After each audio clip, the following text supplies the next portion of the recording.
Good. There are some Fade by just gonna get you right now.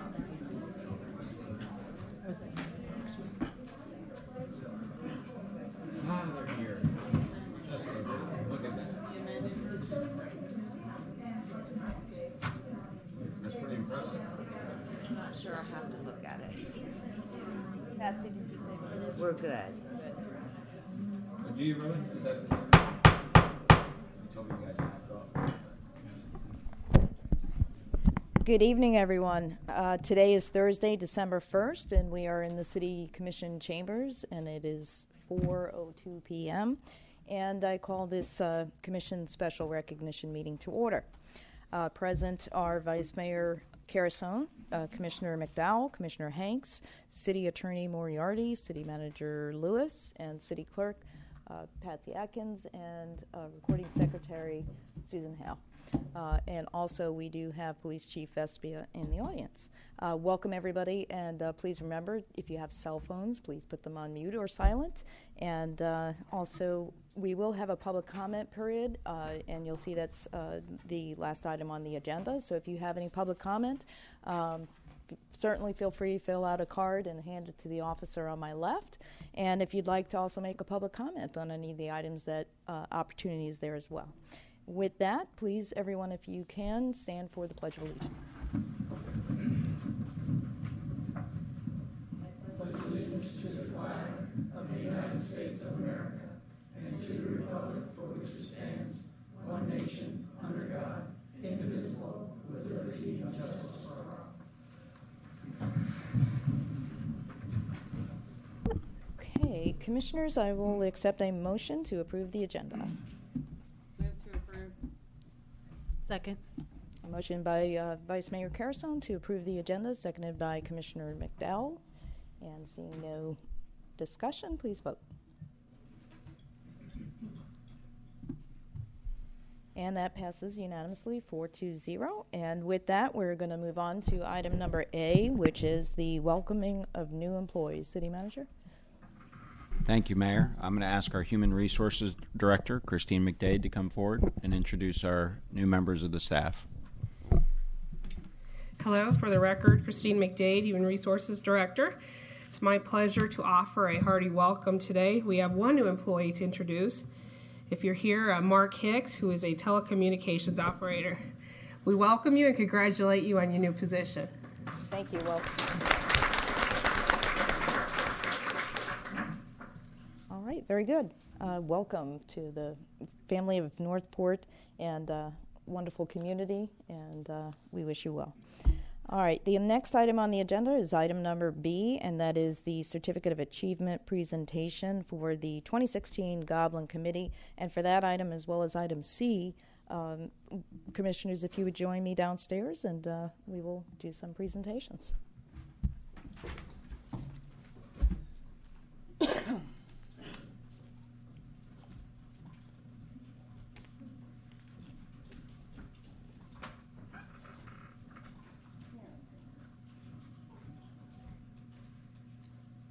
Okay, City Manager, I think we'll have, is it Robin Carmichael maybe, coming down? And Actually, got a bunch of them. all right. Mayor, is it all right if we bring everybody down that's here for that? Everybody come on down for this. This is a special presentation in regards to the Goblin Committee, and I'm going to let our General Services Director, Robin Carmichael, give us the story behind this, and you can see how many people have been involved, and I'm going to turn it over to you. Thank you. Thank you very much. We are bringing down right now our 2016 Goblin Committee.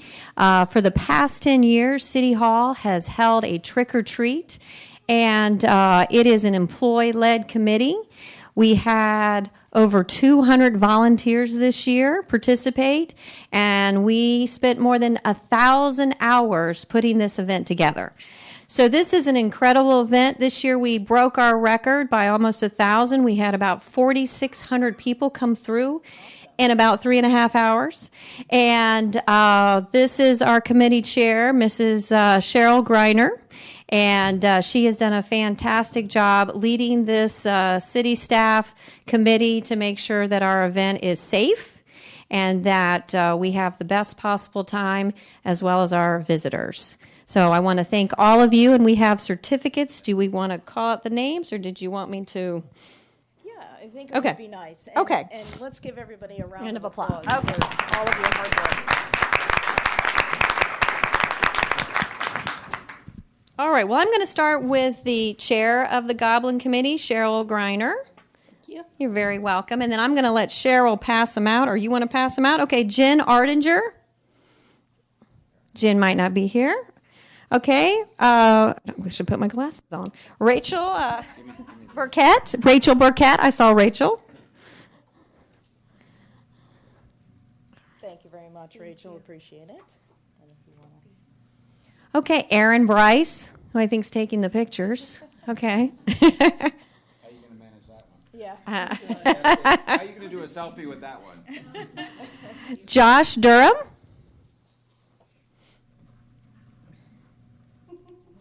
Thank you, Josh.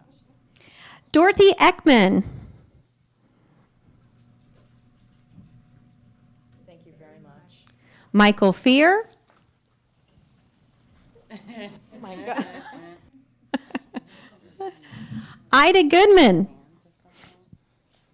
Yeah, if everybody would get your certificate and come around this way, shake the commissioner's hands. We really appreciate everything that you've all done. Angela Hollister. Don Jones. Thank you so much. Jeff Casson. Thank you, Jeff. Billy Kitty. Yeah, AK Pokemon. You might not recognize him right now, but Pikachu. Sorry, Pikachu for Pokemon. Sandy Knowles. Peter Lear. Didn't see you in the back there, Pete. Frank Patterson. Thank you so much. Peters. Sandy Funheller. I like the name. Yeah. Thank you. Anna Promesia. Oh.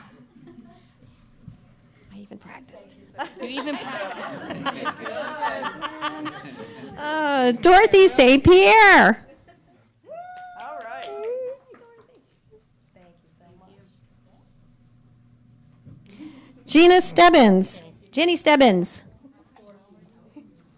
I would have said it. Oh, I was going to say.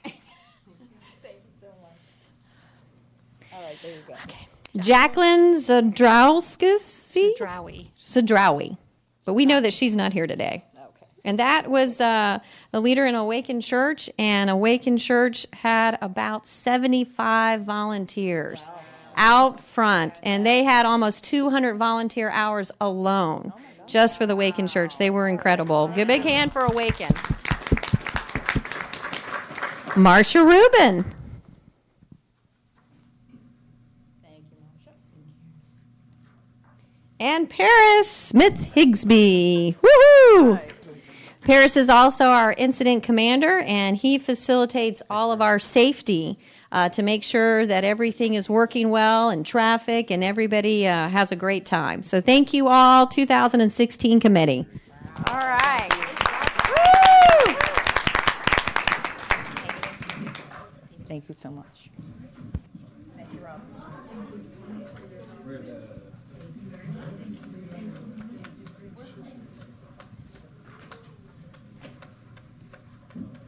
And I would be remiss, Robin Carmichael, if I did not give you a thank you as well. I mean, this is something that's growing.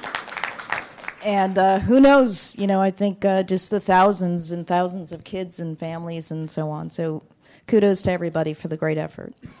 All right, now we do have a very special presentation, and this is something we have lots of people in the community that achieve great things, and we have the Aikido, Jiu-Jitsu, Judo, and Brazilian. Did I get that right? Okay, Jiu-Jitsu students and sensei. Come on down here. And what we're going to do is we're going to hand out some certificates for the awesome accomplishments of these students.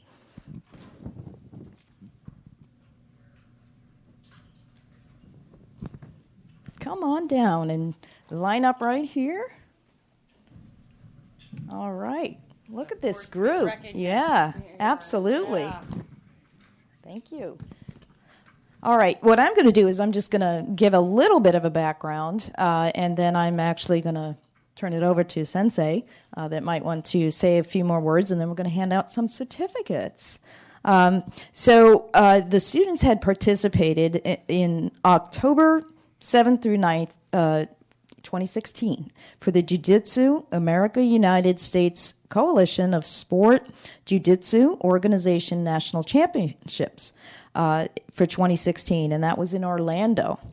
And the Aikido Jiu-Jitsu students competed in both self-defense and in sport Jiu-Jitsu categories. And in total, the students brought home, listen to this, brought home 9 gold medals, 1 silver medal, and 4 bronze medals in the national championship tournament. Awesome. Congratulations to all of you. Sensei, would you like to say a few words? Sure. I just wanted to say thank you to the students because these guys work hard throughout the year. This is our 5th national championship and our first unified national championship where all of the sport jiu-jitsu organizations came together to compete as one. These guys put out 110% all the time, and it really showed throughout the competition, and I'm just very proud of these guys for their achievements. And Sensei Chris, outstanding job coaching these guys. They put in such hard work every week, and it's nice, and it's humbling for us because out of the entire United States, these guys are the ones who are the champions. So thank you very much for recognizing us today. Okay, and what we're going to do now is we're going to call your names and we're going to hand out some certificates. And then what I would like each of you to do is actually come by and shake each of the commissioners' hands. And please, go easy. Go easy on us, okay? All right. So the first one we have actually is for Sensei Earl DeValle. And that is the gentleman right here. You want to hold these for me? Yes, All right. Nice to see you. Thank you. Okay. Now we have, and if I mess up your name, please do correct me, okay? Alexandra Torres? Torres. All right. Congratulations. Awesome job. Thank you. Okay. And Brody Schwarzenbach? Schwarzenbach. All right. There you go. Congratulations. Thank you very much. C.J. Thompson. I got that one right, right? All right. Yeah. Congratulations. Thank you very much. Thank you. All right. Gio Pretty Castro. Out of the country. Okay, so did I get that right? Yes. All right, very good. Jaden Rivera. Congratulations. Thank you. Thank you. Jason Sierra. Congratulations. Oh, you have 2 of them there. Awesome. Oh, don't forget that certificate. Rocco Sakura. Did I get it right? Mm-hmm. All right. You have 2 medals too. Awesome. Great job.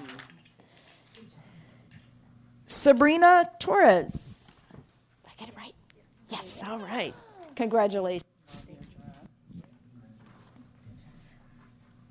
Samantha Torres.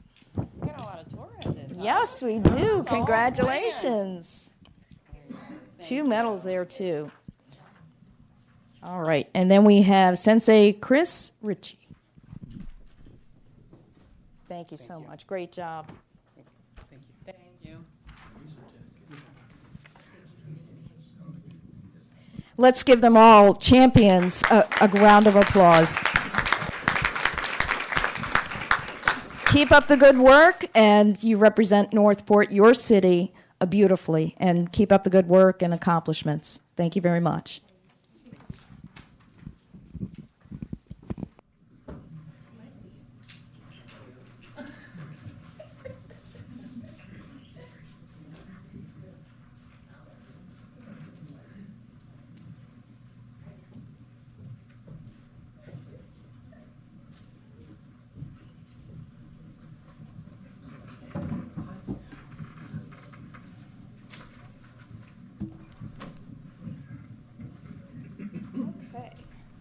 That is so great. We have just so many talented youth and people in this community. It's awesome.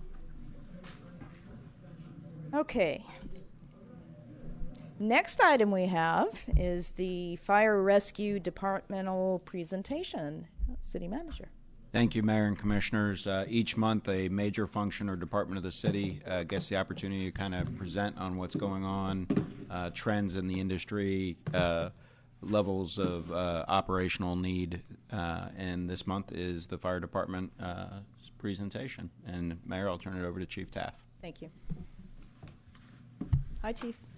Hi, thank you. For the record, Bill Taff, Fire Rescue Chief. Mayor, Commissioners, City Manager, City Attorney, City Clerk, thank you for allowing us to do a presentation today. And it's already jumped ahead on me. How about that? Let's go back. All right, there we go. Each year we do a presentation to give you an update on the status of the Fire Rescue District, and that also includes our EMS portion.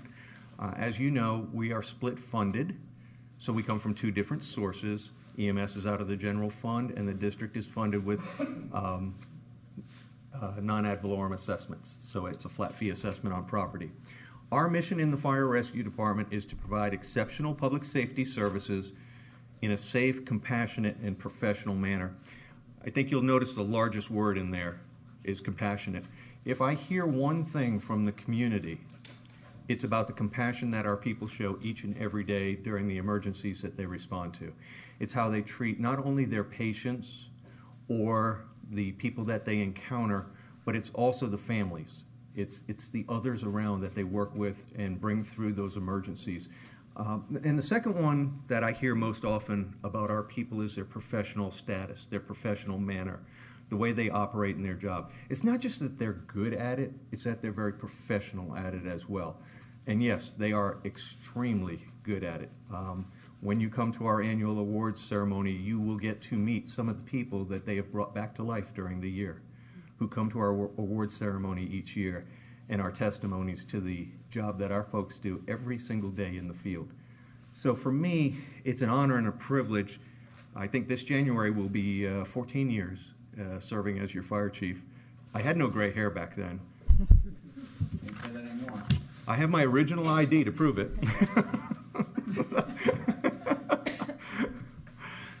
You going to pass that down, No, City you Manager? don't.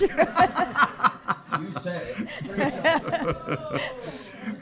But it is a privilege to serve this community and the people and to be associated with such great professionals. So let's jump into a little bit about what we do within our professional, compassionate, and safe manner. You. That is me. Yes, it is. Come on. We are an ISO Class 1 fire department. And what does that mean to us as a community? One of the things that's very important to all of us is ISO 1 recognizes the fire service for its ability to suppress fires and respond to emergencies in our community. How does that affect us? Each one of us benefit from that rating in reduced fire insurance on our properties. So your homes see on an average somewhere between $200 and $400 reduction, depending on the size of homes, because we're a Class 1 versus a Class 4 or 5 insurance rating, which is the average in the country, about a 4 or a 5. That's a big thing. It's also huge to industry or business that wants to come here because they're going to have some of the lowest insurance rates for their businesses. That's important in our business recruitment model. So the Class 1 ISO is a great designation, and for a community our size, 105 square miles, we have to provide some of our protection using alternative water supply, water tankers with pumpers with 1,000 gallons a minute and a 3,000 gallon tanker shuttling water back and forth because we don't have hydrants everywhere.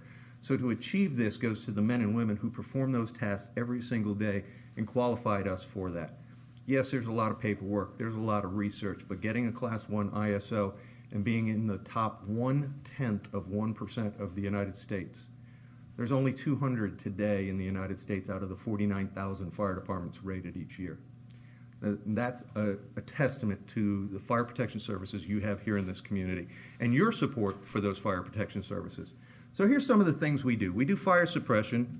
We do advanced life support medical transport. What that means is we have paramedics on every unit. We also have paramedics on most of our fire trucks. The fire trucks carry some of the same capabilities as the ambulance. They just don't have a stretcher to transport you to the hospital. But they can do the same thing until that ambulance arrives. We have a technical rescue team. Some of you may have seen recently that they were deployed during Hurricane Matthew. They went over to the middle of the state. They staged as part of a statewide resource and task force to go on to the East Coast. They ended up not being deployed to the East Coast. They were sent back and not tasked. But those are the things we have specialists trained to deal with: structural collapse, swift water rescue, and other kinds of things should those needs be happening here in our own community. So it's great to have that, and we also can deploy those resources elsewhere throughout our state. We do emergency management. In fact, Richard Berman, our Division Chief of Administration, is here today. He's also our emergency manager for the city, and I act as your Director of Emergency Management. Rich is a certified and nationally accredited peer evaluator for emergency management. He travels around the United States evaluating other fire departments, other communities, other counties, and actually other states. I think last year he did the state of South Carolina for their accreditation process for emergency management. We are honored to have somebody of that caliber in our community giving us that background and that support right here in Northport. Community risk reduction, you just met 3 of those gentlemen a few minutes ago. They work to keep our community safe. They are out doing fire inspections every single day in our businesses here. They're reviewing the plans for all of the new construction that goes on within the city to make sure that it's built according to fire code and that it's safe for all of us. The Fire Marshal Paris Smith-Higby and his 2 fire inspectors, they work tirelessly. They'll be on duty again tomorrow night for our festival and be working in the command center there. And then you have our administrative support, all of the people in the office and behind the scenes that provide management support, including myself and our command staff that respond out in incident command and assist the people in the field. We do training, safety, budget, and payroll.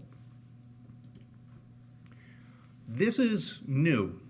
This is the chart that I just put together actually last week, which encompasses the new positions that were authorized under the budget last year. So you're seeing some new numbers here. There will be, as of January, 100 full-time positions. 87 will be in emergency services. Those are in the red. 13 in the administrative staff. So let's talk about emergency services. The battalion chiefs, there are 3 shifts. They work 24 hours a day, and then they're off for 48 hours. So you see a rotation of an A shift, a B shift, C shift, and then A shift is back on. Start at 8 o'clock in the morning, work till 8 o'clock the next day. There will be 20, let's see, there's 27, so we add 2 per shift. There'll be 29 per shift under the new model. And they work at 5 various fire stations throughout the city. Each one has a different staffing level depending on the equipment within that fire station. You can see some of the positions inside the administration. Our Division Chief of EMS. Today, the fire service responds to about 75 to 85% of its calls are emergency medical. Vehicle accidents, heart attacks, respiratory, stroke, various things of that nature. So we have an officer that does nothing but quality control, quality assurance, manages and trains all of the people in the EMS division and oversees all of that to make sure that we are on top of all of our EMS. Additionally, he coordinates with our medical director, who's an outside contract to the city. Dr. Stephen Newman has been our medical director since this fire department was founded. He's an ER physician here in Sarasota County. Our Division Chief of Administration, again, is Mr. Berman. He oversees logistics and safety, which is all of our equipment, and then the testing of all of our equipment, from our self-contained breathing apparatus we wear into fires, to our chemical analysis, our gas monitors and things that we use in the field, and the safety equipment. It's tested every single year. The clothing we wear is tested every single year to make sure that it's rated and up to the standards it needs to be for us to safely perform our jobs. Also under him is our business services coordinator and our staff assistant. They're our office people. They do the books, the payroll, the purchasing, and all of those kind of things for us. And then our trades worker. He does all our small tools, equipment, and helps around the fire stations maintaining the facilities along with our city facility maintenance. The fire marshal and his staff you just met, we're adding one position there this year, our fire plans reviewer. That's a person that's going to work over here mostly in the building department, reviewing all of the new building plans. As you know, the return of the economy is here, and we are getting inundated with plan reviews. That takes our inspectors out of the field where they're not in the buildings doing their annual inspections and making sure that the facilities are safe in the field. This plan reviewer will be that conduit. They will be there all the time reviewing plans, and then they can go to the construction sites when the new buildings are being built and relieve the inspectors from that so that they can actually go out and do their existing building inspections. As this city grows, that's a vital asset that we need. And I'm very glad that Commission saw that need last year and the city manager saw that need, and we've had that approved in the budget. Northport Fire Rescue in action. This is an analysis of the calls for service here in this present year as compared to 2015. I ran the stats this morning, and based on those stats this morning, we were, let's see, right at 6,600 and I think it was 78 calls. Based on that, our projected call volume for the year is going to be 7,350 calls, or a 10% increase. Normally, fire departments average 3 to 5% on growth. It's a 10% increase. That tells you that we have definitely returned to a boom market here in Northport, and we're seeing that in our call volume. Again, we believe that we have a good plan to manage that and handle that. We did add additional people this year, and throughout the future years, we'll look at the new stations and the people as they're needed in a planning mechanism. These are just some of the major categories. If you go to our director's report each month, you'll see lots of breakdown of this by time of day for the calls, by day of week for the calls, by station, how many calls per station. All of that breakdown information is in the director's report that we supply to the city manager and to you each month. What are some of our departmental accomplishments this year? Well, there's a new look in fire trucks. These two just arrived in Bradenton. This is a pumper. It's a Pierce 1250 GPM, and we went away from all white to a little bit of a combination. It is red over white. Wanted to keep the white because that's traditional Northport. All the other fire trucks around us are red. Northport stands out because we're white. The gentlemen that helped put this together on our committee are officers and our firefighters who design the trucks and work on the specifications. They came up with this graphics plan for the vehicle, and it looks gorgeous. So hopefully you will see them here in town next week for our training, and then they will probably be in service the following week. We have this one, and we have a new ladder truck. Both of these are replacement vehicles through our replacement plan. And what I can tell you about these, and it is important to know a little bit about these, they're expensive pieces of equipment. And as some of the police officers in the back will say, they can buy 20 patrol cars for what we spend on one fire truck. And it is true. The engine that you saw was $459,000. And we'll be able to keep it 10 years on frontline and probably 2 to 3 years in a reserve capacity. With some equipment that we had to update from time to time, you have to update some of the equipment on the vehicle. Other equipment you can transfer right over. The total cost of that project was $507,000. In the replacement of the ladder truck, $810,000 for the ladder truck.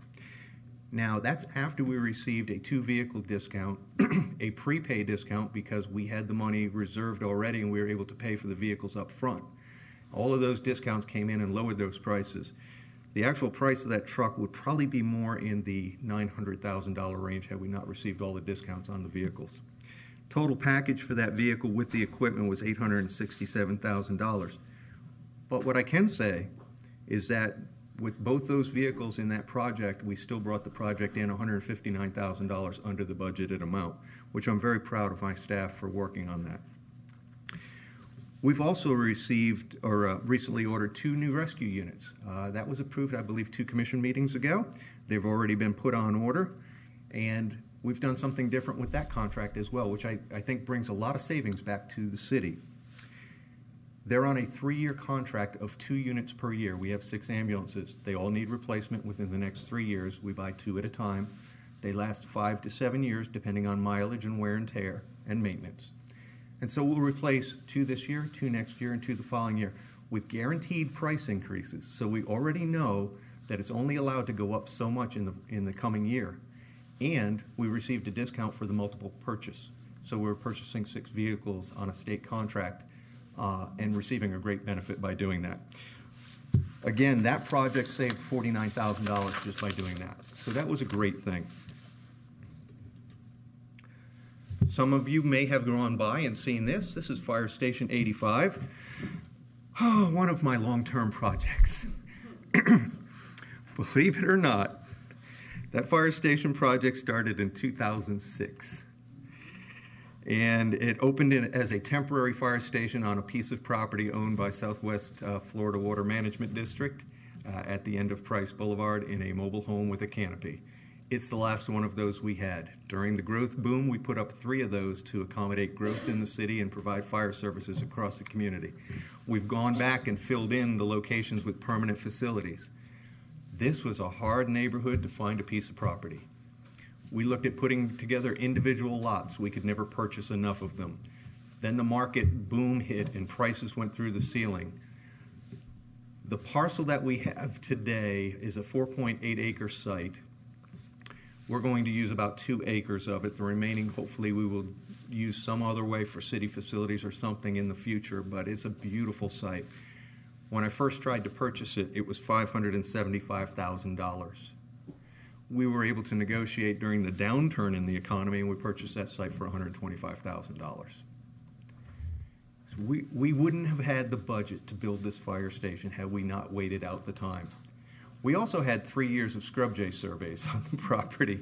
There was 1 bird who flew over, none nesting, none ever landed, but a blue jay did fly over, or scrub jay flew over the site, and so it was recorded, and therefore we had to wait out a process to make sure that there were none in the neighborhood.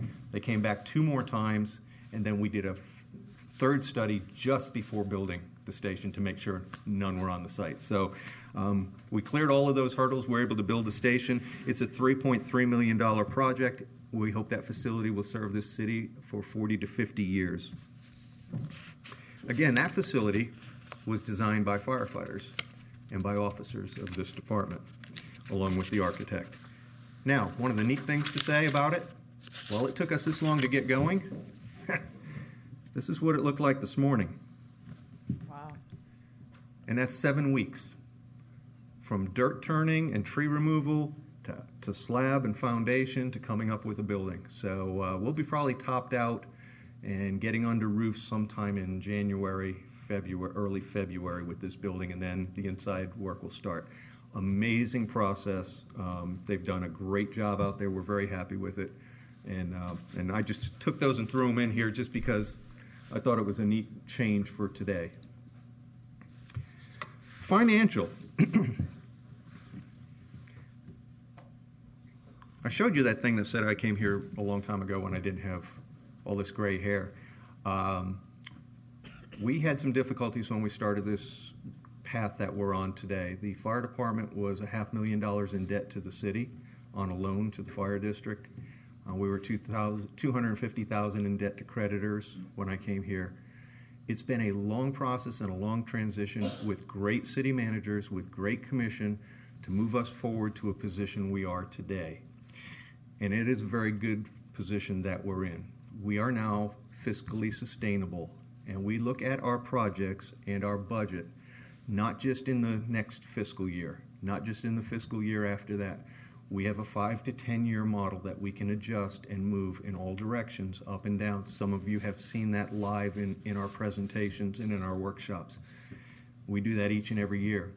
Because of some of the growth this year, the Fire Rescue District was able to accomplish all that it needed to do, including 7 new positions, the new rescues, and some other things that we need to do in our budgets, and still have a 3.5% decrease in our assessment rates this year. We've met our emergency reserve goal. We are supposed to keep 20 to 25%. We have matched that goal at 25%. That's our catastrophic reserve should anything happen in this community that we would need to keep operating this fire rescue district. We have the funds reserved to pay salary, to take care of maintenance, fuel, or emergency needs of our equipment, stations, or whatever to keep operating. We've met the fiscal sustainability goal of 10%, and that will keep us from having to raise rates so high when certain things happen. For instance, if we have to open a new fire station in the West Villages, which we're already talking about doing some of those things, that's 18 new people. That's a huge impact to a budget. Fiscal sustainability gives us a little bit of cushion that over the period of years that 10% moves up a little bit and we have that extra dollar value to meet that. Or if the market crashed again and we started to see problems with our fiscal sustainability in our organization, we have a cushion there. This is something that's very important to the financial stability of the organization. We're still working on this one. Our funding reserves for capital acquisition programs, they're on target to meet our future obligations, but not all of them. These future obligations include renovations of fire stations every 10 to 15 years when air conditioners have to be replaced, water heaters have to be replaced, furnishings, fixtures, things of that nature. It's also used to purchase our fire trucks. It's used to purchase other equipment. It's also used to purchase things like our self-contained breathing apparatus. We can't go out and buy new air packs or breathing apparatus that we wear into fires or gas leaks or things like that, 1 or 2 or 5 at a time, because you can't have 4 different sets or models out there on different trucks. People work at different stations from day to day. They all have to be the same. When we go out and make a purchase like that, we're talking somewhere in the $500,000 to $750,000 range.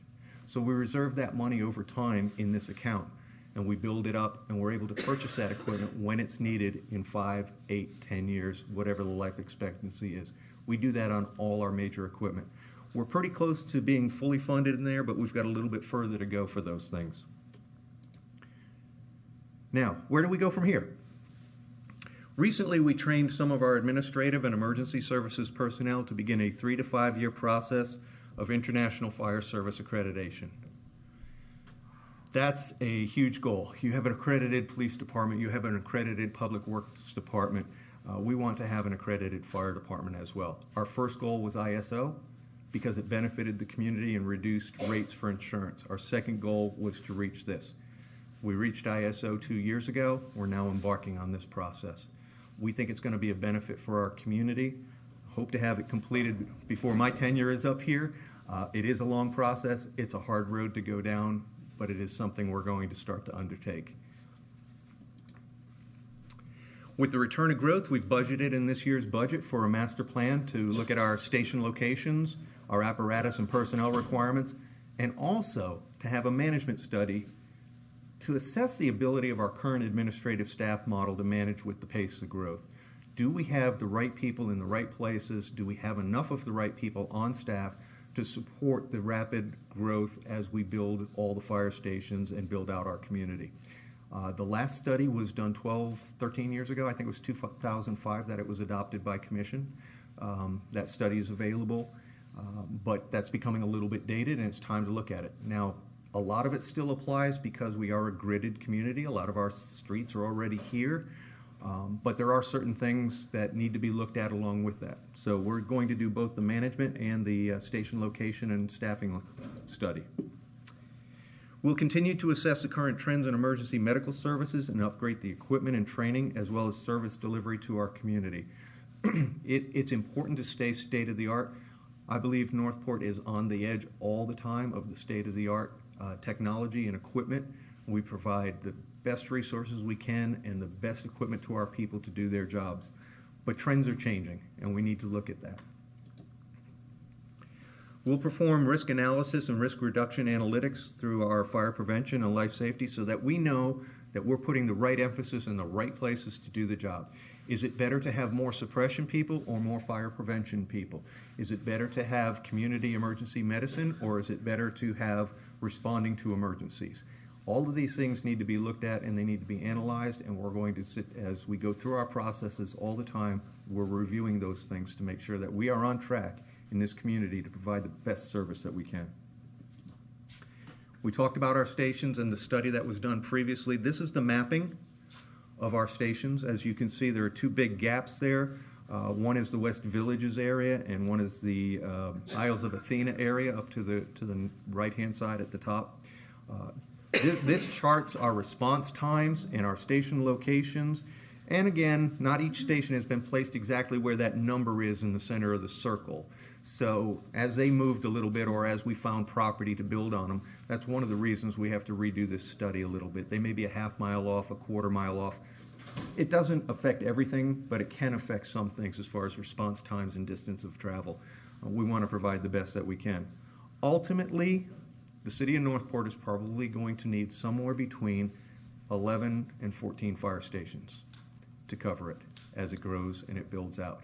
Right now we have 5, and including the one number up there that you see, 26, that is a county fire station that is in West Villages.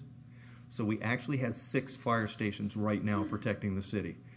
We are working with West Villages and with the county fire department and the management up there at the West Villages Improvement District to look at the timing and the development for that next fire station up there. The growth is happening in that area very rapidly. But that's what it looks like today. It may not look like that in the future. We still have that to decide.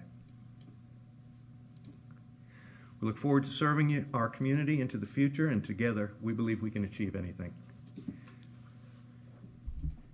And any questions? Thank you, Chief.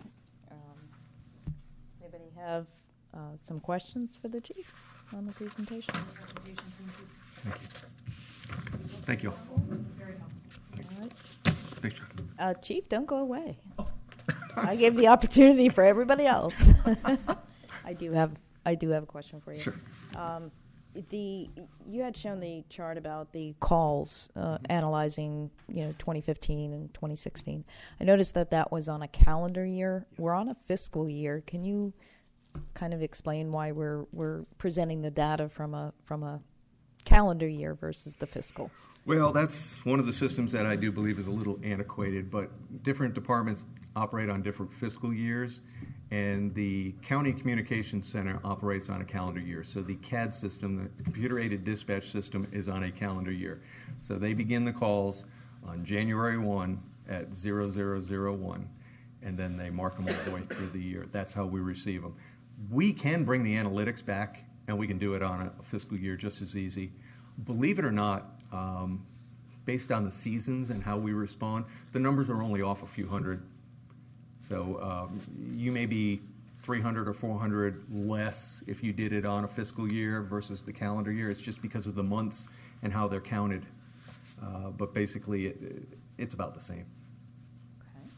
Okay. And you were talking about the International Fire Service accreditation. Yes, ma'am. Obviously, with the ISO, there's those benefits cost right to all of our residents. With that accreditation, can you explain just some of the benefits that would bring to the community? I know you mentioned that you thought it would, but if you can just share that. Well, actually, I know it would. It would bring processes and business models to the fire department that we would follow empirically. These are national and international standards. There's actually 1,100 pre-standards and, Rich, if you can help me, 276 mandatory standards that we have to meet. So what this does is it makes sure that you are performing to the peak of what is required in business, training, safety, response, financial management, governance. So basically it sets up a transparency of your organization and everything is written down in models so it can be followed. The nice thing about that is a brand new person coming in off the street can turn to page 42 and know that this is the standard that they have to apply to in order to sit in the back seat of that fire truck and be a firefighter. That if we hire a new fire chief, that these are some of the requirements and the standards and the guidelines that they're going to operate under as a new fire chief.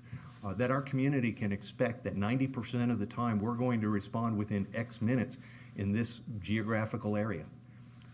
Those are some of the things that I think are important to our community to know that these are the benchmarks that we're going to set, and those are the standards we're going to attain and stay within.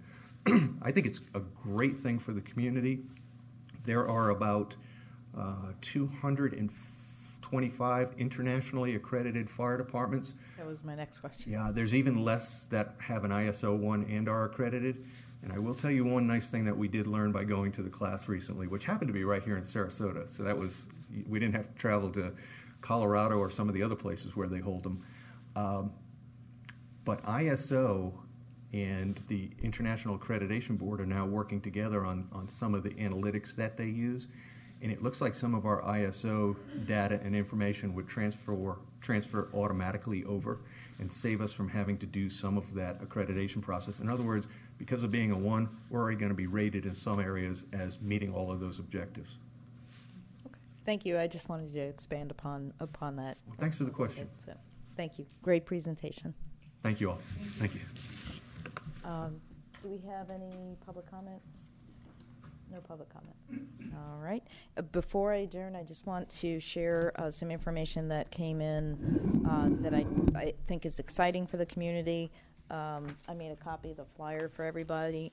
And what it is the Florida League of Cities, along with the Florida League of Mayors, is doing a contest. It is a If I Were Elected Mayor contest, and it is designed for 7th graders, and the league has reached out to all of the schools to get the 7th graders involved, and it's also an opportunity for homeschool 7th graders as well. So it's very exciting, and you know, we've had the mock city commission meeting during government month and government week. We do so much here in the city, so I thought it was really an exciting program.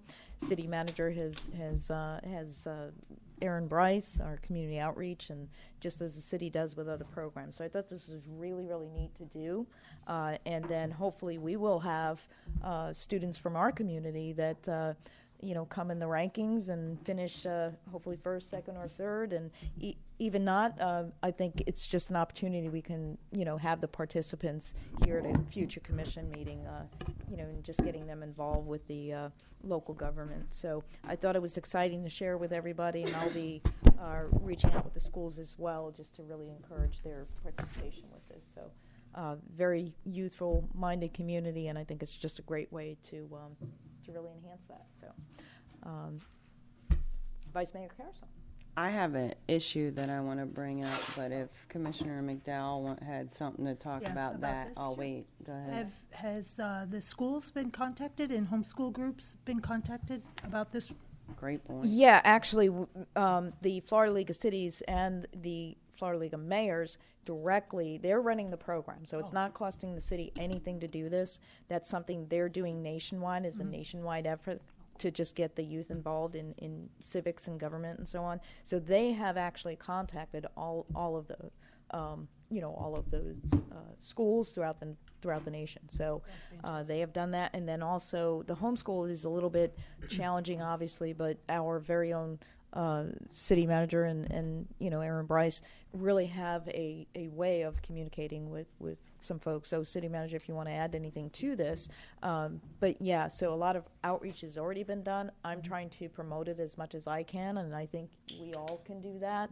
And you'll probably hear me repeat it, just with different meetings we have, because people are watching, to encourage them to have the students participate. Thank you for bringing that to our attention. This is great. Yeah, I hope our students take advantage of it. I do too. I think it's going to be awesome, and I think it's so interesting what you do get from students, about things like this and what they have to say. So I'm looking forward to reading their essays. Me too. City Manager? Yes, ma'am. As the mayor mentioned, we work pretty hard to keep our relationships on a variety of issues with the schools. The outreach manager and myself every year go around and meet with all the principals at all the schools just to make sure they, not because we need anything from them, but just so when there's things like this or when their students or their teachers do something great, that we can help do it, publicize it for them, because we think we have great schools in Northport. And so Aaron, actually the mayor brought this to my attention, and I said, we're just going to go with it because this is what we would do anyway. And Aaron reached out to Florida League of Cities, got even some more information, and then has been reaching out to all the schools that have 7th graders, so the 3 middle schools, because there's a charter school. And then she has great contacts with our homeschool, as the mayor mentioned, and she's going to run that as well. So. And then we have our social media too, so great ways. And we have a commissioner that homeschools. He might have some resources we can rely upon too. Awesome. I'll have to ask my wife. Okay. Very good. Just volunteer. She'll appreciate it. Very good. All right. Vice Mayor Carusone. Okay. I did some soul searching and legal research over the last few weeks. And due to some personal things that have gone on, I really am concerned about the 4-person board. I'm very concerned about the missing chair, especially what I saw on November 8th. And I know that this is kind of odd to bring this up at this recognition meeting, but it is still a special meeting, so we can talk about this. But I really racked my brain at trying to find a person that could hit the ground running to propose, and someone who didn't have a personal interest, but most of all didn't benefit from sitting in the seat for 5 months. Someone who was not a candidate, because if they were a candidate for the March-May position, they would almost get that leg up in that candidacy, and that concerned me. And there's only one person that I could think of that could actually get in here, move on, and do it seamlessly, and to me, that is Commissioner Moore. Why I'm bringing this up today is because time is of the essence.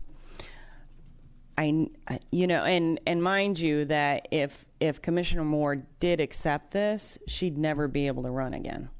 So because of the charter change. So we need to keep that in mind. But why did I do this now? Because of the holidays, we only have one meeting here, one meeting there. And I am concerned that if we don't bring a resolution up before the next meeting, then we won't have anyone in place until February. And then you might as well just forget about it, because then we have March and April and May, and it's only 3 months, so that's why I'm bringing it up so early. So my request is to bring a resolution appointing Commissioner Moore to the board as the 5th commissioner for the time frame up till the elections. And that in the December 13th meeting. So I am open to hear, and then I'll ask a consensus at the end of the meeting, or end of the discussion. Okay. And just as a reminder, I just, do want to remind everybody that, this is a special recognition meeting. Also, as far as the practice and the policies that we have to allow the public to be aware of things that we might take action on, and actually by the code that we do have, we're not really able to take action and vote on anything. This is a special meeting, yes you are. Without it being submitted as far as... I'm not asking to vote on I'm asking to bring back a resolution at the next regular meeting, which is where it would be vetted legally, and that's why I'm saying consensus to bring back the resolution. And then that's where the decision-making process would be taking place. But you can absolutely have a conversation and consensus at this meeting. It's still a meeting. We can give certainly direction to the city manager, but all I'm saying, Vice Mayor, is that, to actually take a vote on something. To appoint her this evening? No, that's to not. bring direction to appoint, I You don't can know. do that. I just, Right. and, would just hear some concerns in doing that because the public hasn't had that opportunity of it being on the agenda and just within Well, the again, code, they so would get that at the next agenda because that's when the actual decision-making process would take place. I got you. Okay. Just trying to remind Okay. everybody, so as we get I'm just into letting you know just what the hearing law some is. comments, so that everybody keeps in mind that. Commissioner McDowell. It's funny you should mention that because I am currently working on an agenda item on this exact same topic for the December 13th meeting. Reading through the charter and trying to understand about appointing a fifth seat, I don't know if it's in there.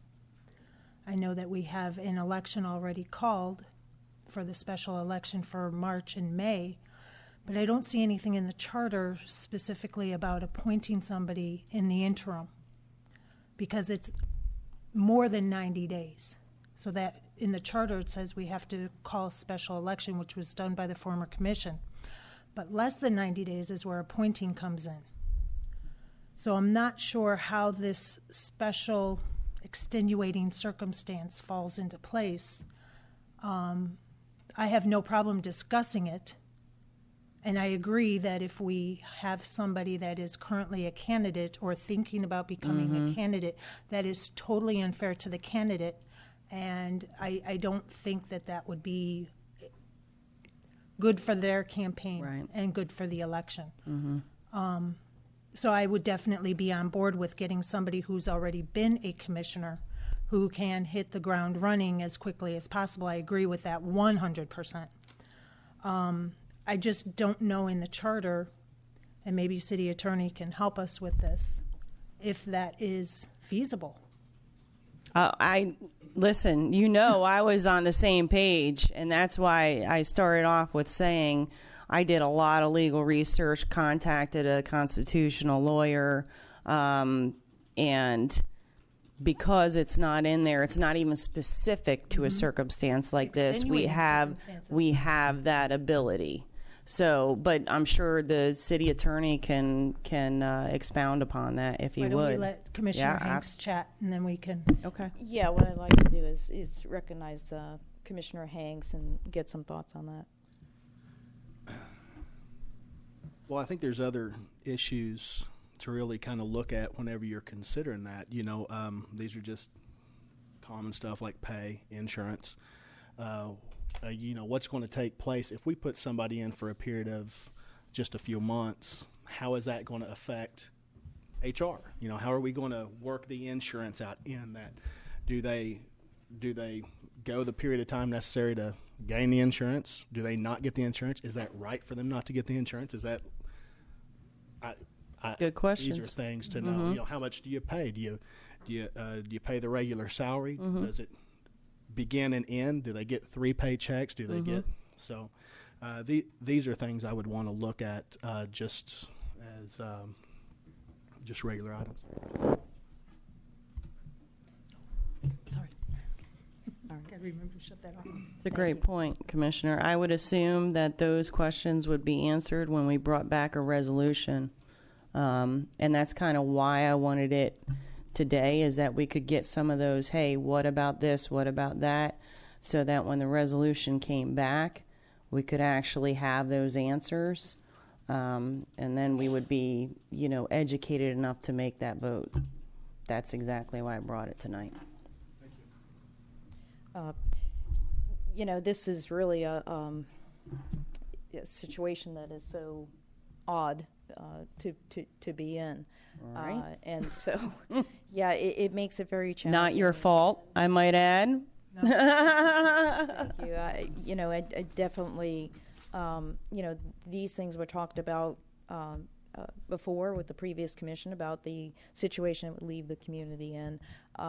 Also, at that time, the commission had tried actually to get a specific answer to the question from, the Attorney General and or the Division of Elections exactly about this, is Oh, about our yeah. charter and whether or not in this situation we did have the ability to appoint somebody, Yeah. and that actually had been approved to do it, but it didn't get done. It ended up coming back and then getting squashed.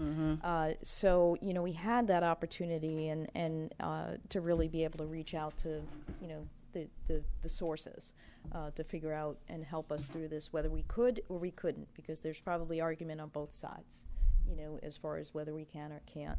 And certainly I would say if the city attorney would want to make a comment on this, as far as whether we can or can't, certainly I would let him do that. I will tell you, one of the things I am somewhat concerned about as far as, anything that we might do today. I'm totally open. It sounds like Commissioner McDowell had made an effort to put this on the agenda, and certainly I think that it is deserving of us as a commission to have a conversation about what we do. What should we do? There's so many things, questions, there's so many things that come to mind, as Commissioner Hanks had mentioned, and there's more to that as well. So I think, I certainly think if we want to have an agenda item to discuss it generally, but not maybe so much naming somebody, publicizing a resolution for a particular person, because we haven't had the rest of the conversation yet.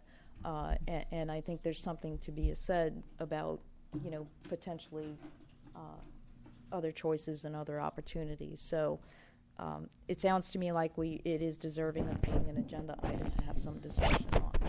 Well, and again, I'll reiterate, the reason why I did not want to have a discussion is because I'm really quite sick and tired of discussing. I would like this commission to start taking action.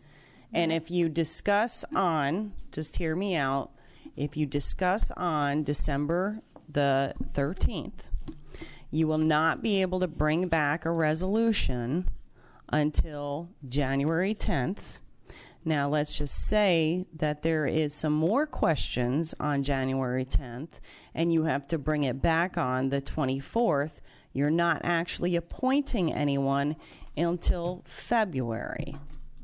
What is the point in appointing someone in February when it's only a few months away? This is my problem. Time is of the essence. We need people in here. If we need someone, we need someone now. We don't need a month and a half of process or discussion before we appoint someone. Can I make a suggestion? One second. Well, I'd like to hear from the city attorney about the whole ability to appoint someone first and foremost, but I would also like to hear from Mr. Lewis if he has an idea as to how pay and insurance would be handled in a situation like this, because I think that is a very valid question by Commissioner Hanks. Right. And also bear in mind that we have a December 13th meeting, but we can call a special meeting to Some of us work. I hear you. We're put in Yeah. a very difficult position, and timing wise and so Yeah. on. I do understand that. So that's not a possibility. Not a We'll possibility. see what we can do to work it out, because the possibility also is that if this commission were to particularly name a individual and it's presented as a resolution, because we can't get into that discussion today, that could be a failed resolution, and then things are even postponed. And then it would be in January, and that's exactly what I'm trying to say, is that the resolution would be presented in December 13th. If that's a failed resolution, we could do something in January. But this is my point, is that we're going on and on and on, and I can tell you right now, there is absolutely no way I can have a special meeting in December. Can't do it. Not as long as I'm working 2 jobs. Can't do it. I can't even get a meeting. Let's hear from the city attorney. But yeah, city as attorney far and as, city manager, please. As far as city attorney, whether or not that is an option for this commission to do. Thank you, Mayor.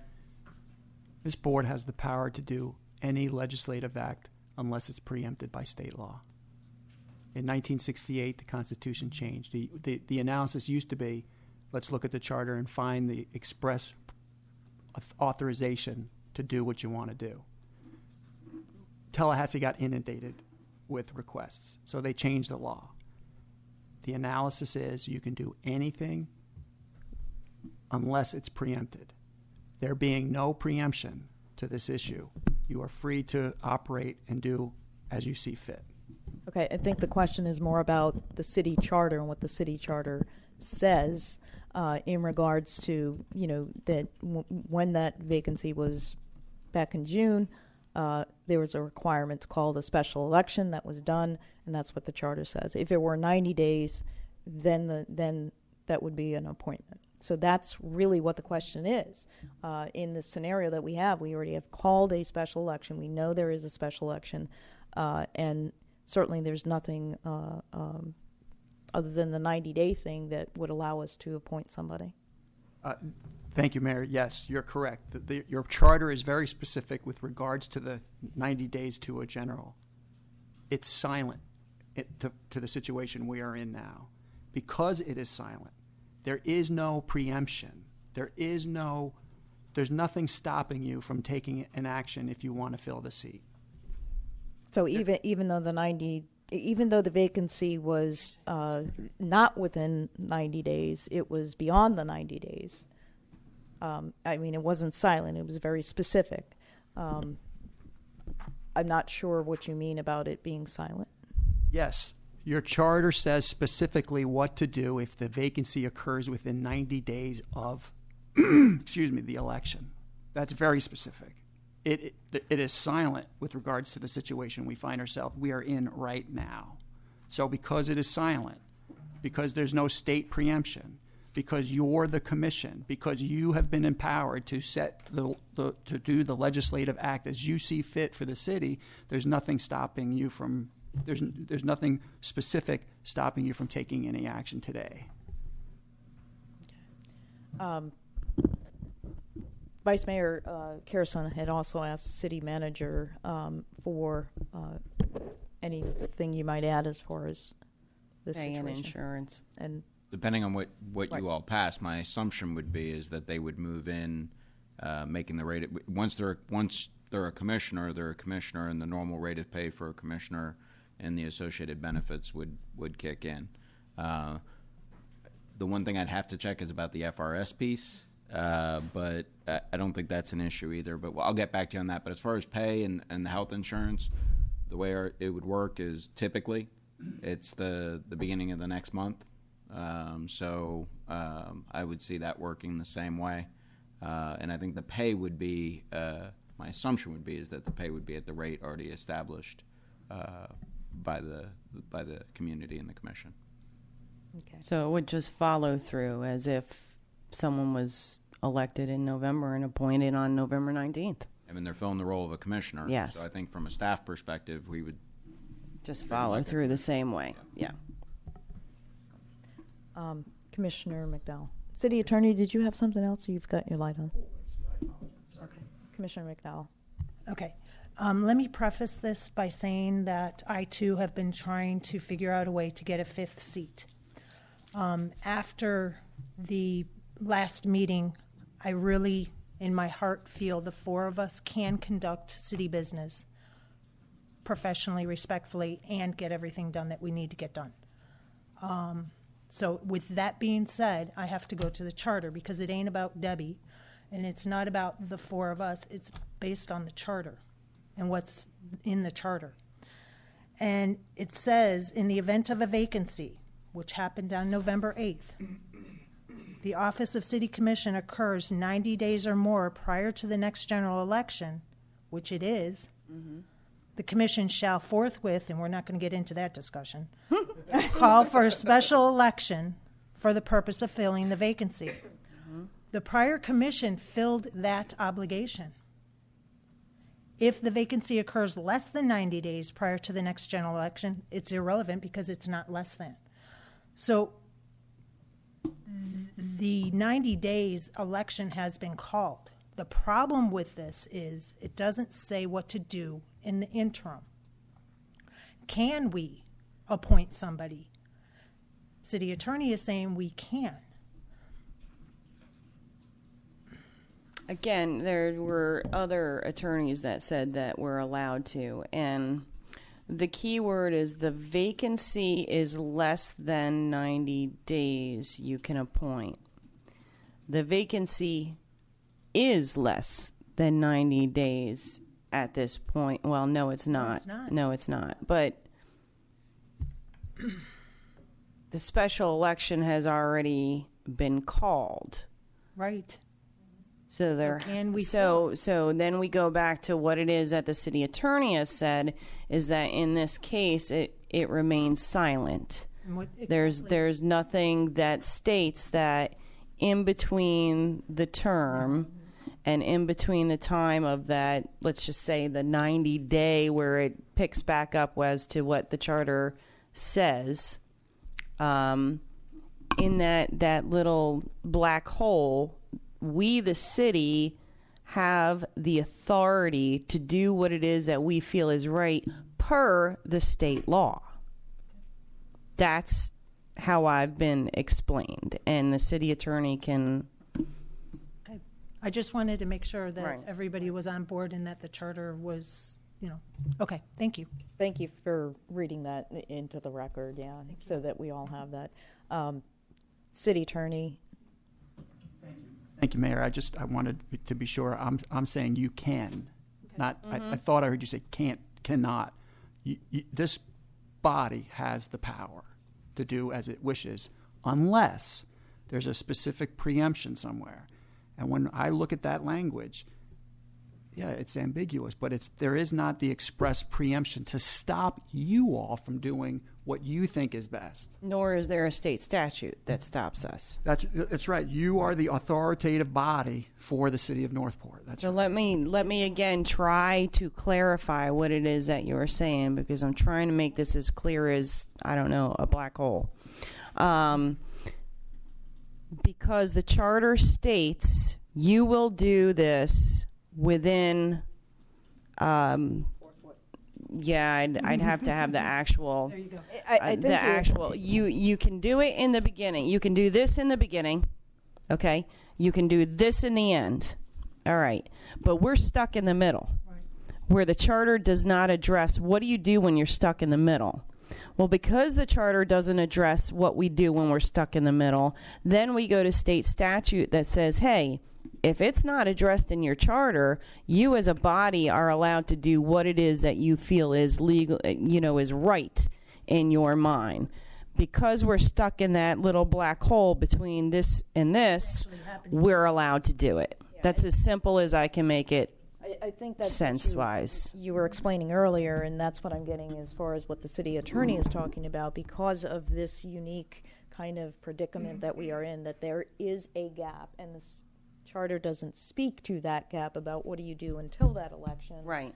And the person is already out of office. It's not that they're going to continue to serve until that position is filled and, and until their successor is taking over. So this is that unique situation, and city attorney, that's what we're hearing, that's what the vice mayor is describing as to we as the body can figure out how to handle the situation. Exactly. The charter is silent to it, and there's nothing in the state law that preempts us from figuring out what to do.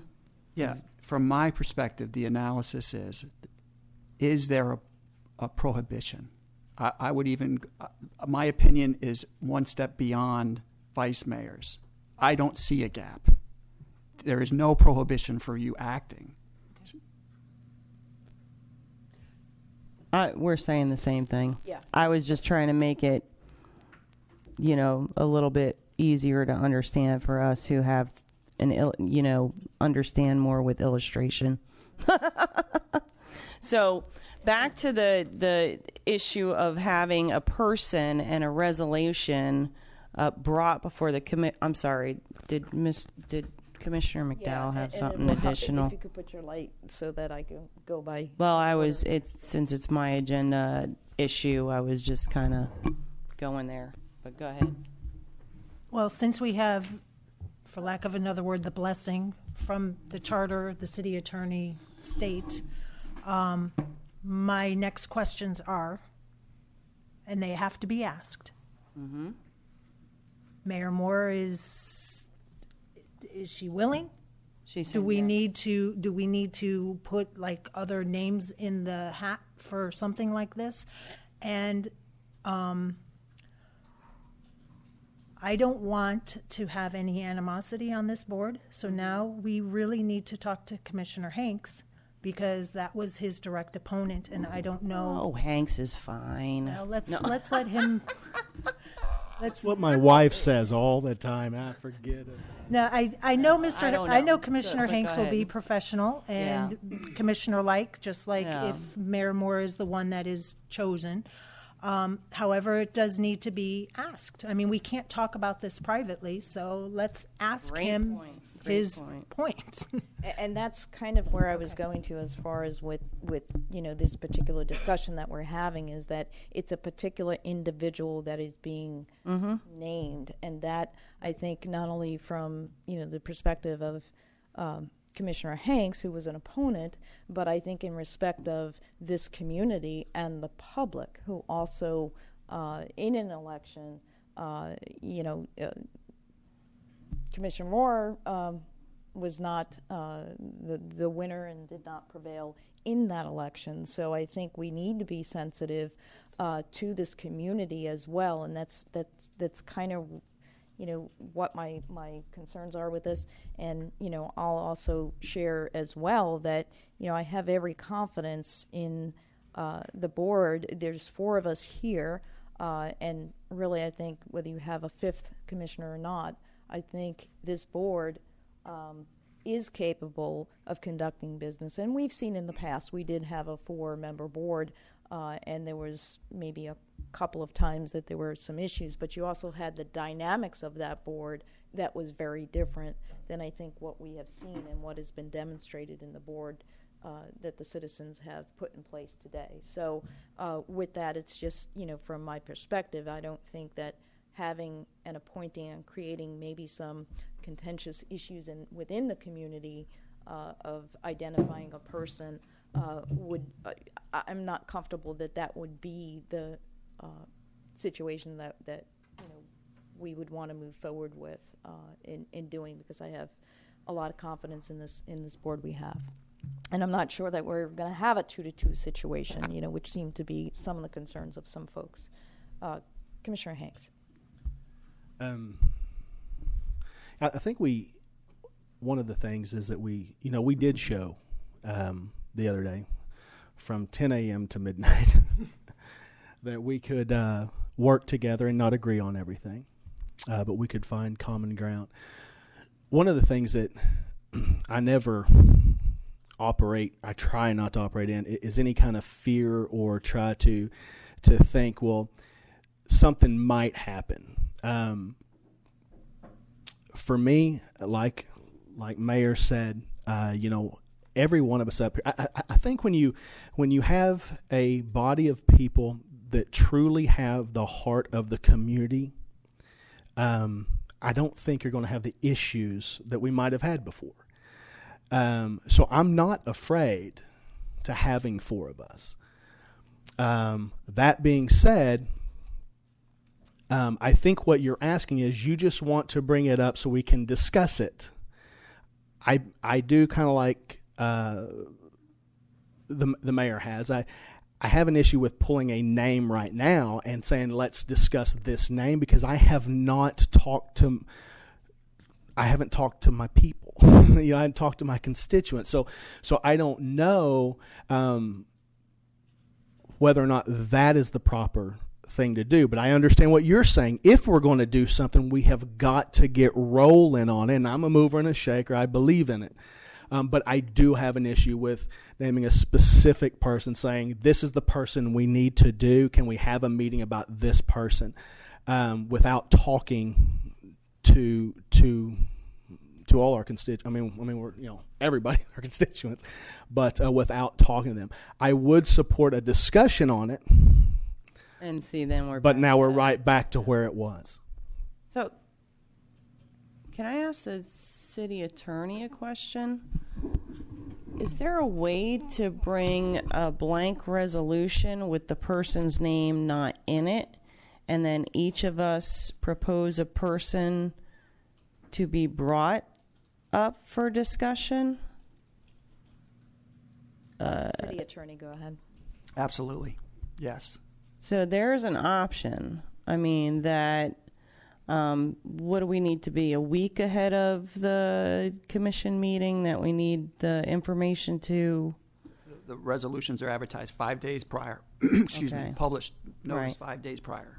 But we would need it, say, a week ahead of time, at least to the city manager, so he can make sure that it's part of the agenda or added to the agenda.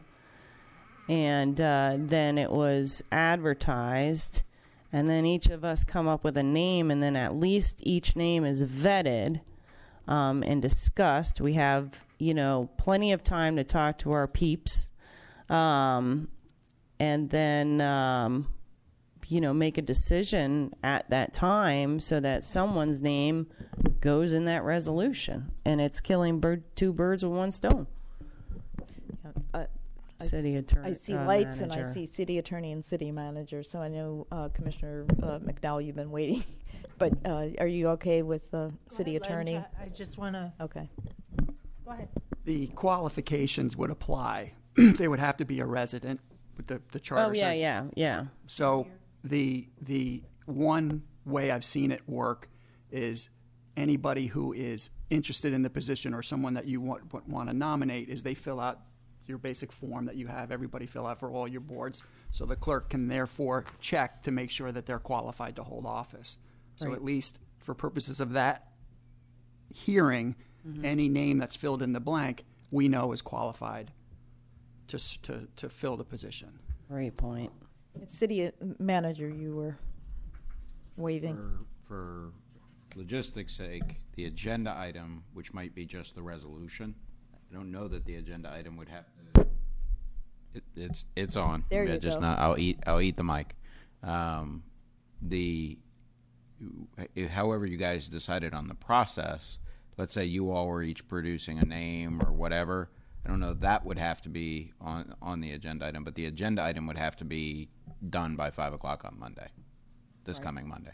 So you're, From a time perspective. So the resolution would have to be ready to go 5 o'clock by Monday, unless I but get the resolution could have blanks in it, and we can advertise it with the blanks, and then come Monday we can propose our peeps, and then have that decision at that time, or rather at the commission meeting. You don't necessarily have to have those names ahead of time, other than to fill out the forms to make sure that they qualify. Yeah, the purpose of the resolution is to give notice of what you are going to do. So if the resolution is we're going to have to fill the seat, a proper Robert's Rules of Procedure motion is to fill the blanks. You can leave the name blank, subject to qualifications, subject to the commission approval. But the general gist or the subject matter of the resolution would be properly advertised, assuming by 5 o'clock, so that we would at least satisfy the notice provision. Right.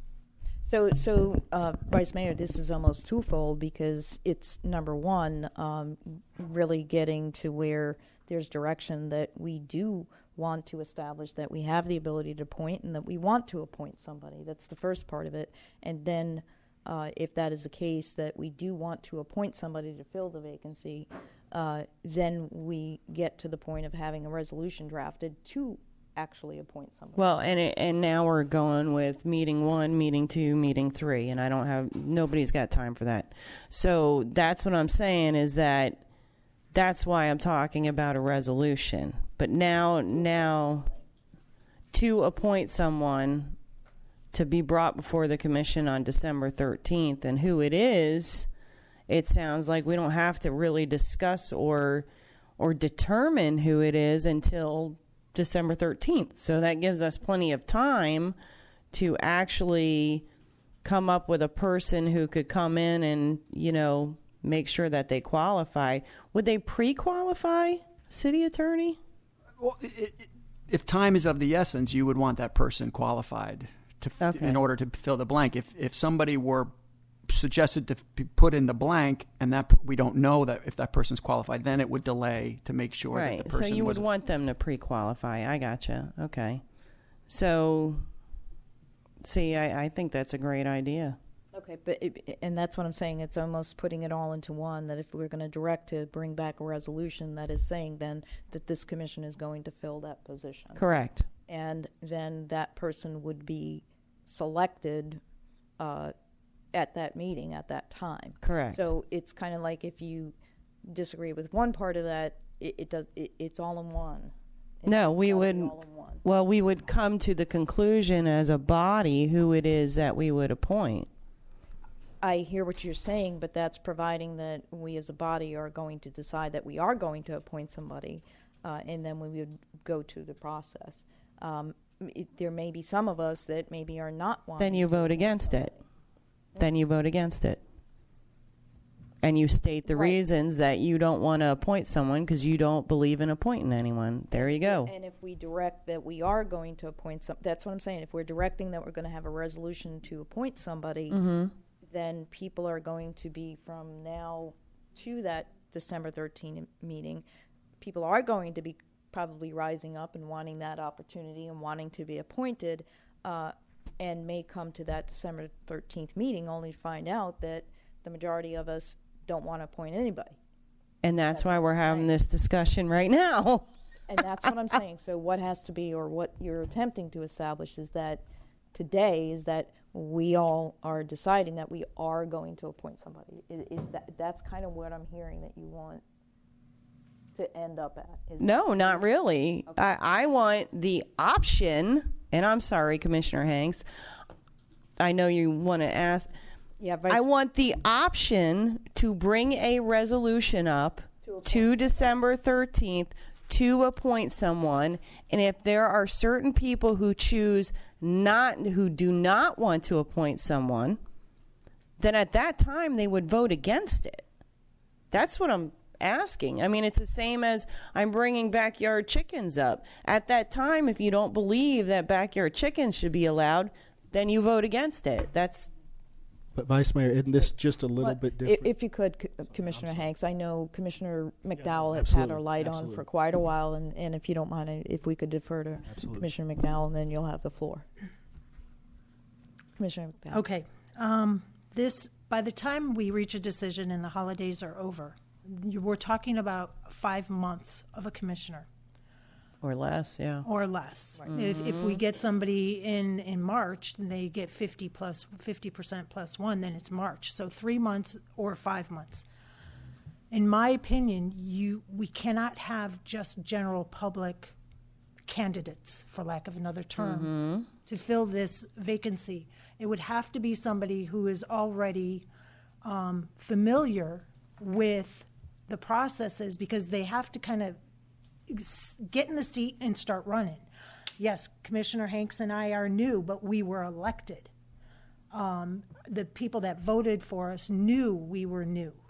They also knew that you had been a prior commissioner. So for this seat to be filled, it would have to be somebody who already has some experience as a commissioner, that will not and is not a candidate for seat 4 currently or planning to run. We cannot have that election disrupted in any way, shape, or form. That would be one of my major criterias to even think about doing this, because that election is completely out of our hands and totally in the voters' hands.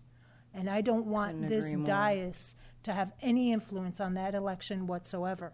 So the person that would be taking this seat and possibly being appointed to the seat would have to have full understanding of what is expected of them.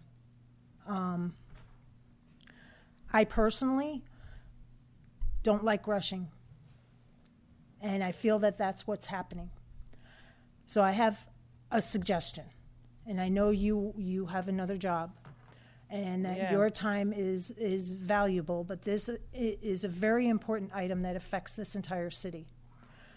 May I ask if we can talk about this and hear from the citizens of Northport on the 13th, gather that information, sleep on it for a few days, and have an emergency meeting on Saturday the 17th.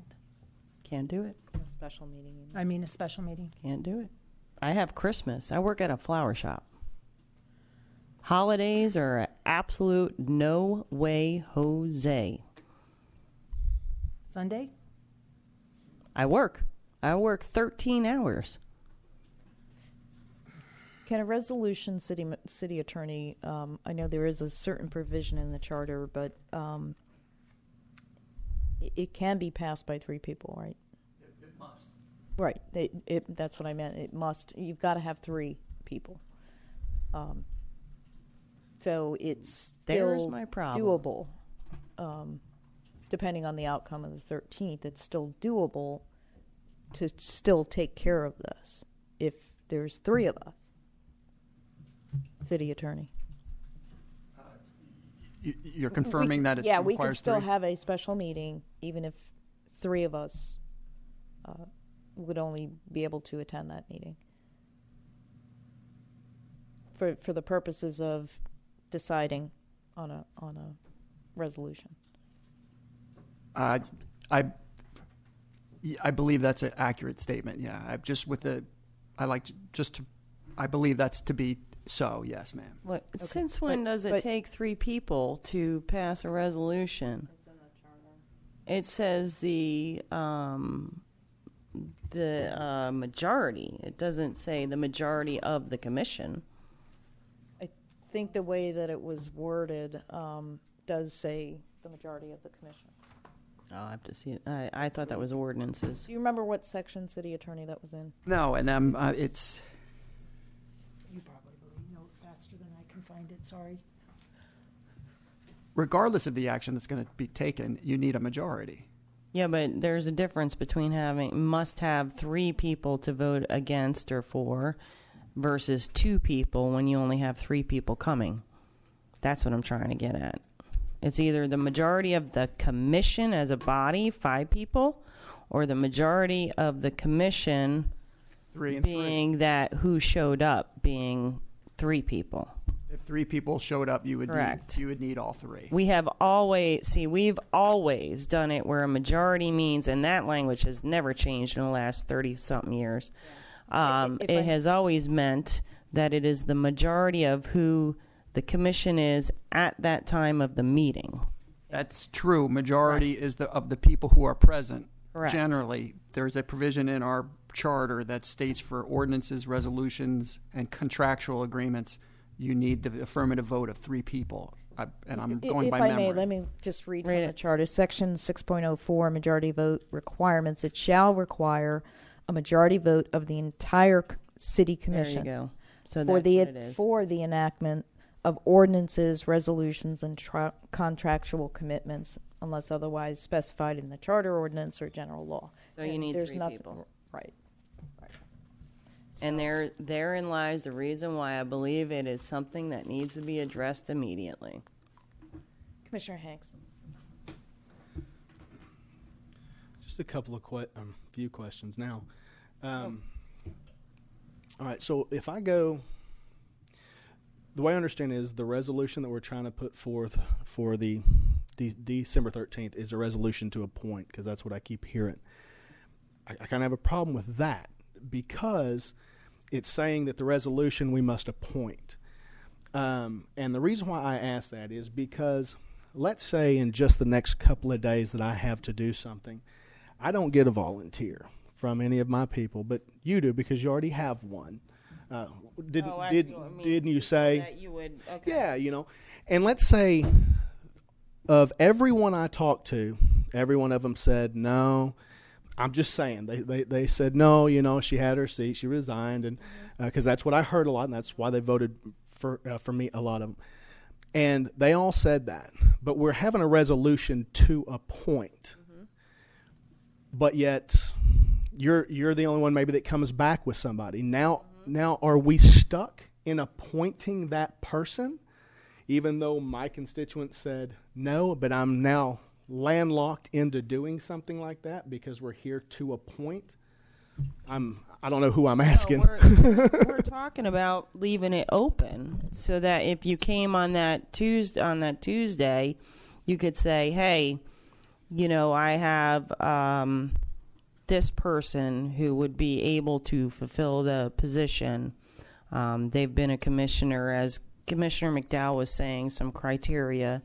They can get in the seat and jump in right away, and they don't have any skin in the game as far as this current seat going on.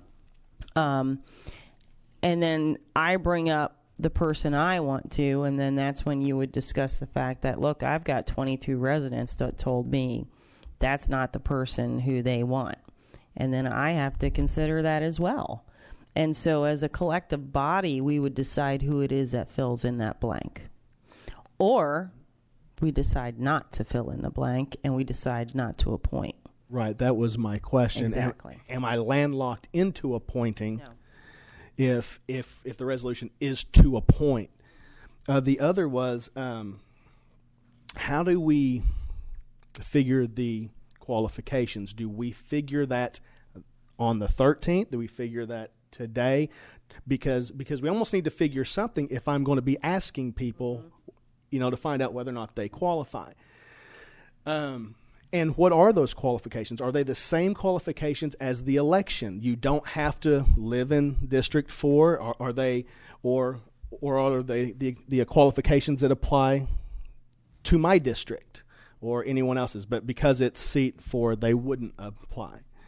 I'm just going to ask the questions in case it takes forever here. The other is also. If we're looking at somebody, would the city attorney, would the concept of elected twice, since they're not being elected, would that fall into place? Mm-hmm. If you bring forth someone that has already been elected twice, but now that we have this situation, they could not be appointed. They couldn't be appointed, even though they're not being elected. Yes, they could, because it's specific to anybody serving more than 2 years.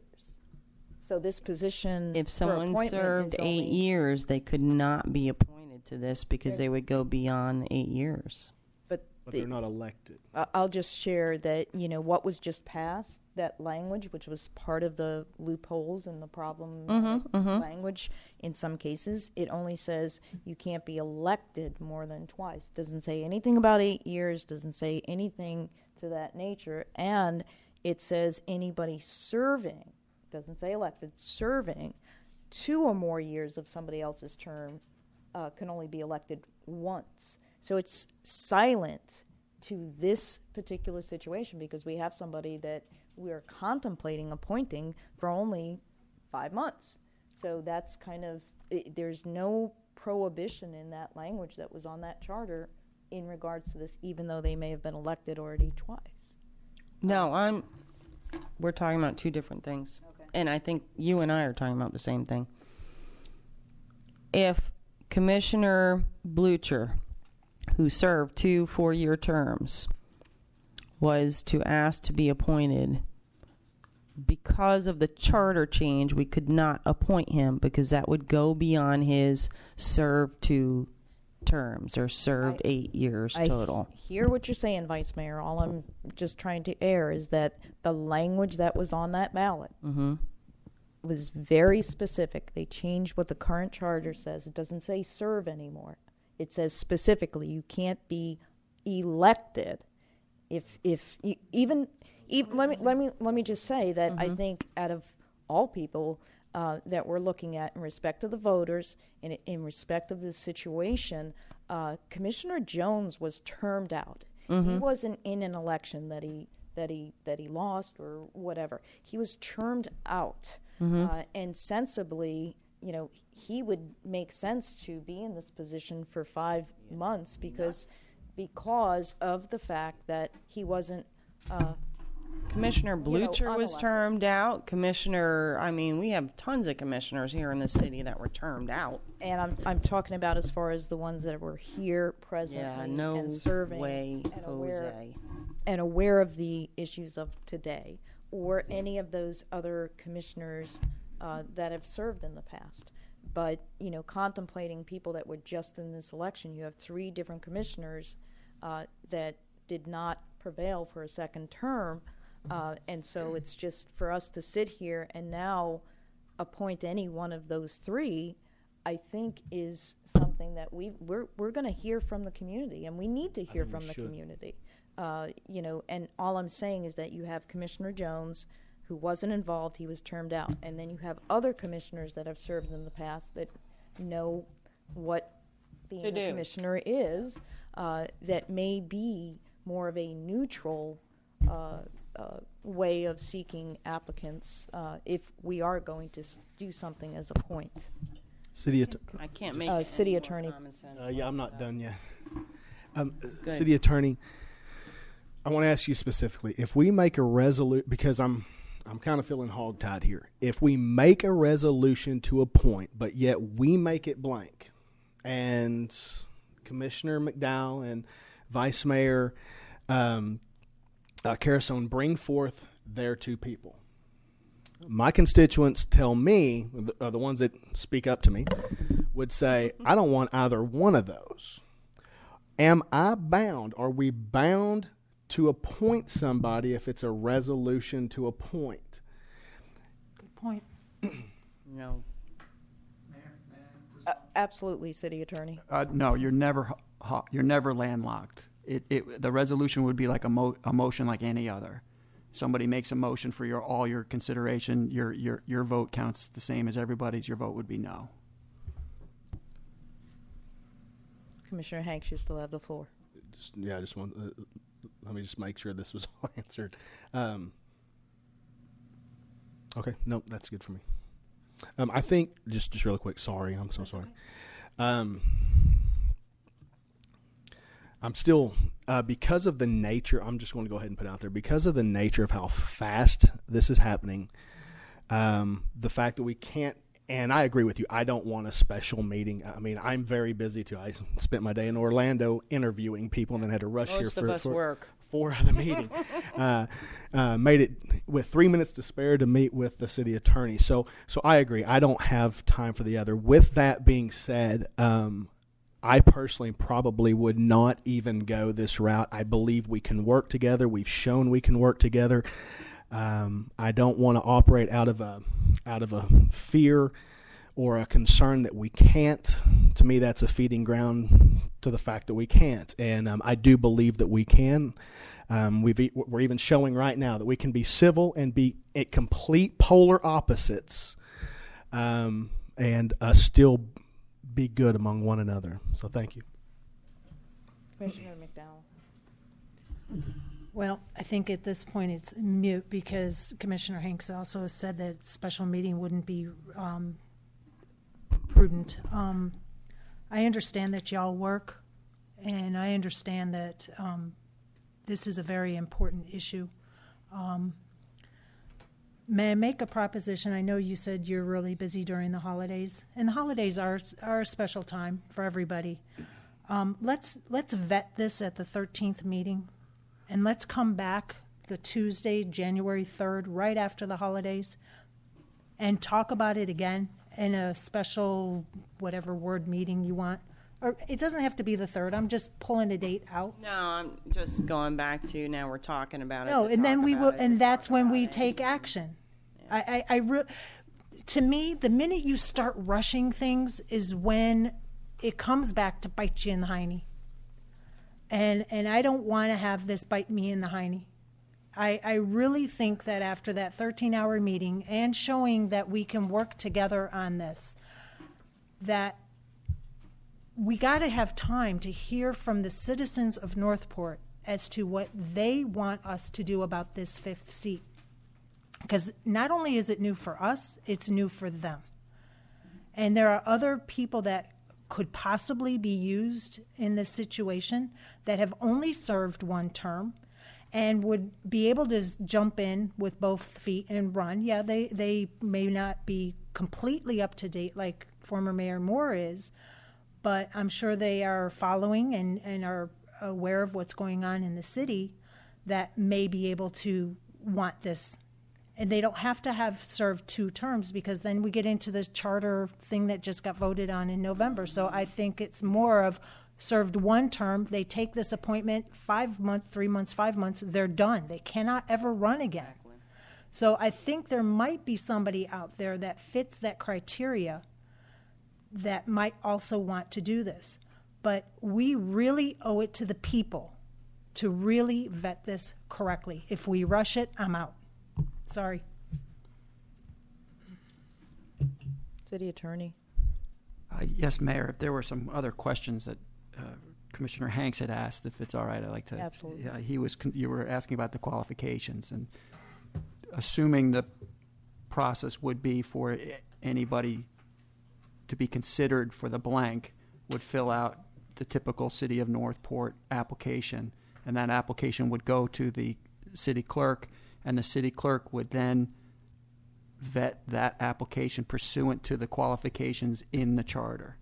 So with regards, because this is seat 4 and seat 4 does not become district 4 until 2018, it would be the same qualifications as anybody for the seat. There wouldn't be any additional qualifications, and that whoever that person was would be qualified as to whatever the language of the charter was. So if they had 2 terms under their belt, I'm sorry, they would be termed out. They wouldn't be applicable anymore.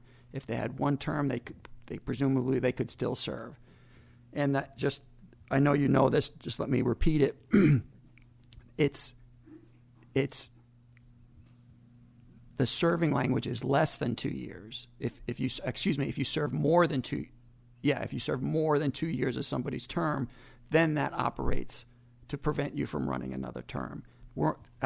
Somebody had said, this is only for 5 months, so that language wouldn't necessarily, I think the mayor had pointed out, that language really wouldn't kick in to prevent somebody from running again. If they had served 2 terms. No, if they had served 2 terms already, then Right. the new language they would not be qualified, in other words. Okay, well, that's opposite of what your answer was during the conversation about that whole charter language. So if you would please check on that, because your answer to the question at that time was, yes, absolutely, they could. So please check on that. Clarify for me, what question am I? If somebody had served 2 terms already, whether or not they could be appointed for less than the 2 years, and you had said yes, they could.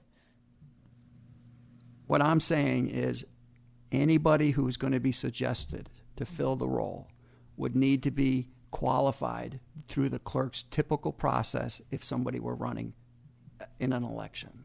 Right, but the question that was asked at the time of coming up with a referendum language, you were asked the question about whether or not somebody that served 2 terms could actually be appointed for less than the 2 years, and you had said yes.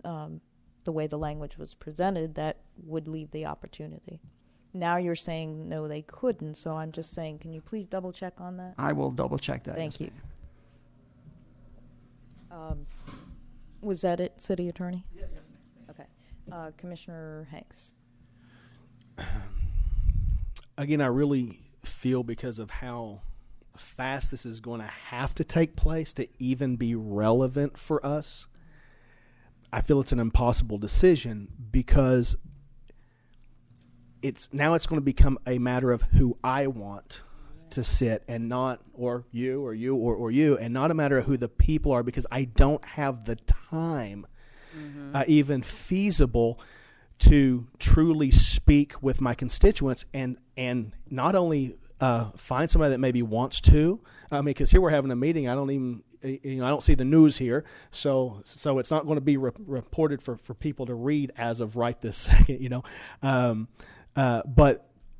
But that being said, I just don't feel like that the time is being necessary, and that the person that I would have to appoint would pretty much be somebody that I talk to that I feel would be good, and my constituents may not even agree with me on that.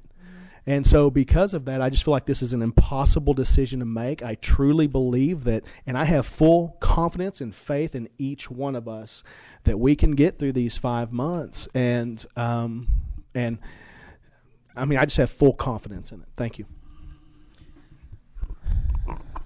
This is my final attempt, and then I am done because I'm sick of dead dogs. I'm not worried about the 4 of us. I'm really not.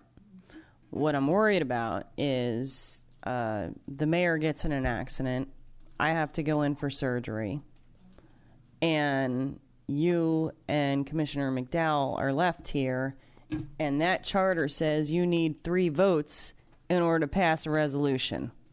That's what I'm worried about. I'm not worried about us 4 working together.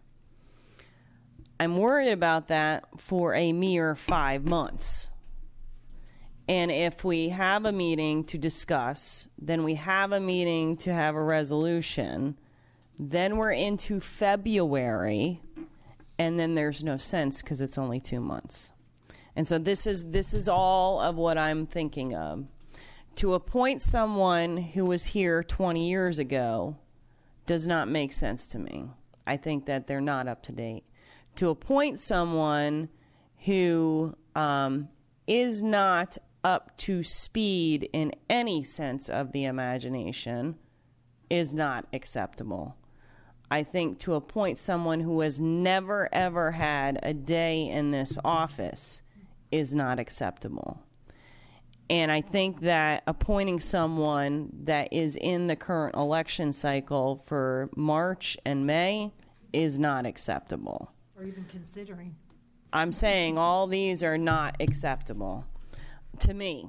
They might be acceptable to you, but they're not acceptable to me. So, and again, like I said, I have really weighed heavy on all of this, and I've really thought it through. And as I understand it, if you've served 8 years, as I said, Commissioner Blucher served 8 years, not that he's up to date on anything, because, I mean, I'm just saying that had he been, he's got his own stuff going on, but he served 8 years, he would not be able to be placed into this position because he served 8 years because of the charter change, and I know that. So had he served 8 years and 4 years and 6 months, and it was considered 2 terms, then he could have, but not serving 8 years. So with that said, if we don't bring a resolution back on December 13th, then as Commissioner Hanks said, there's no sense. There is truly no sense in doing anything from that point forward because you have run out of time. So there you go. And I'm done. You know, we're kind of having a healthy discussion here, and again, there was no forewarning of this actually being something we were going to have this much of a discussion about, and I, you know, it's a very difficult situation, and we agree on some aspects of this, and we, you know, have some different opinions about it, and I'm trying to figure out, you know, I think we need to bring this to a close, and you know, I'm sitting here and I'm thinking, you know, procedurally wise, any commissioner, by our very own code, any commissioner can put any item on the agenda that they so desire. So it's almost as if, you know, Vice Mayor, it was like you could have actually put your item for the discussion, that we could have had this discussion right at the December 13th meeting, and this discussion would take place, and we'd have action, and we'd be able to make a decision at that time. But it already sounds like that action's not going to be taken anyways if I had put it on the December 13th meeting. So there you go. And what I'm saying, and I also heard from Commissioner McDowell that she was contemplating putting an item on that December 13th meeting. If we give no direction today, in regards to this, I don't think there's anything prohibiting Vice Mayor, yourself, putting something on that agenda. And if we get to the meeting and it you know, we don't want a discussion, we can not discuss it. I just am probably seeing that it may be difficult to get a consensus to give a direction to staff. For a direction that you might be looking for. Well, again, I was looking to put a resolution on to make a decision, and you're going to hear the same exact reasoning that you heard tonight on December 13th. I didn't have enough time. I don't know if that's the person I want. blah, blah, blah. I thought we'd get it over with now because I don't like wasting time. I hear you. Bottom line. Commissioner McDowell. Let's see if we can move this along so we can have a healthy dialogue with our citizens. Okay? May I propose that we come up with criteria that is important to each one of us and a possible list of candidates that we as a body are interested in, because our criteria from listening to Commissioner Carusone pretty much seems to be in place. That has to be a prior commissioner, has to not be anybody that's a candidate now or currently going to be running for seat 4. Has to be able, has not ran and been elected for 2 terms. I've only got a list of 4 people so far that fit that criteria, and maybe since you guys have been commissioners longer, might be able to help fill in more names.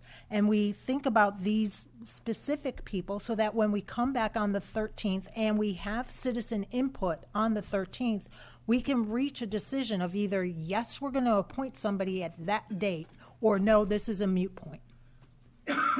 And then the city attorney can either take that resolution, fill in the name, or tear the resolution up and be done with it. So you're saying exactly what I said an hour and a half ago. Well, an hour and a half ago, you kind of shocked us, so let's. And we've had a chance to talk about it, and sometimes that happens in discussion. You do come full circle, because honestly, I was against this because I don't like rushing things. But when you made the point of, what if something happens? What if 2 of us get hit by a bus? City business stops. So that is a very important point. And that made me go, yeah, we have to rush this. Okay, as much as I don't like rushing things. But so my suggestion is to elaborate on the criteria of the perfect person to sit in that seat, and then come up with commissioners that have only served 1 term that we feel would be best to sit in that seat, so that come the 13th, we can take our checklist and narrow it down to 1 after hearing from public input. So I don't know if that works for anybody else. Commissioner Hanks. I can say what if all day long. What if this? What if that? What if this? From my perspective, again, all right, Commissioner McDowell, you said you have a list of 4 people. Do they want to do it? Do the people want them? This is my point, is we just don't have the time, no matter if we make that decision to make a resolution for the 13th, I don't have time. I don't think any of us really have the time to find out if that's what the people want. Now we're right back to what I want, what you want, what any of us want, and not really having the time to figure out what the people want to do, because ultimately the person up here is going to be representing the people. And I know we're not holding an election. I know we have the power to do it. But that being said, they will be a representation of what the people want.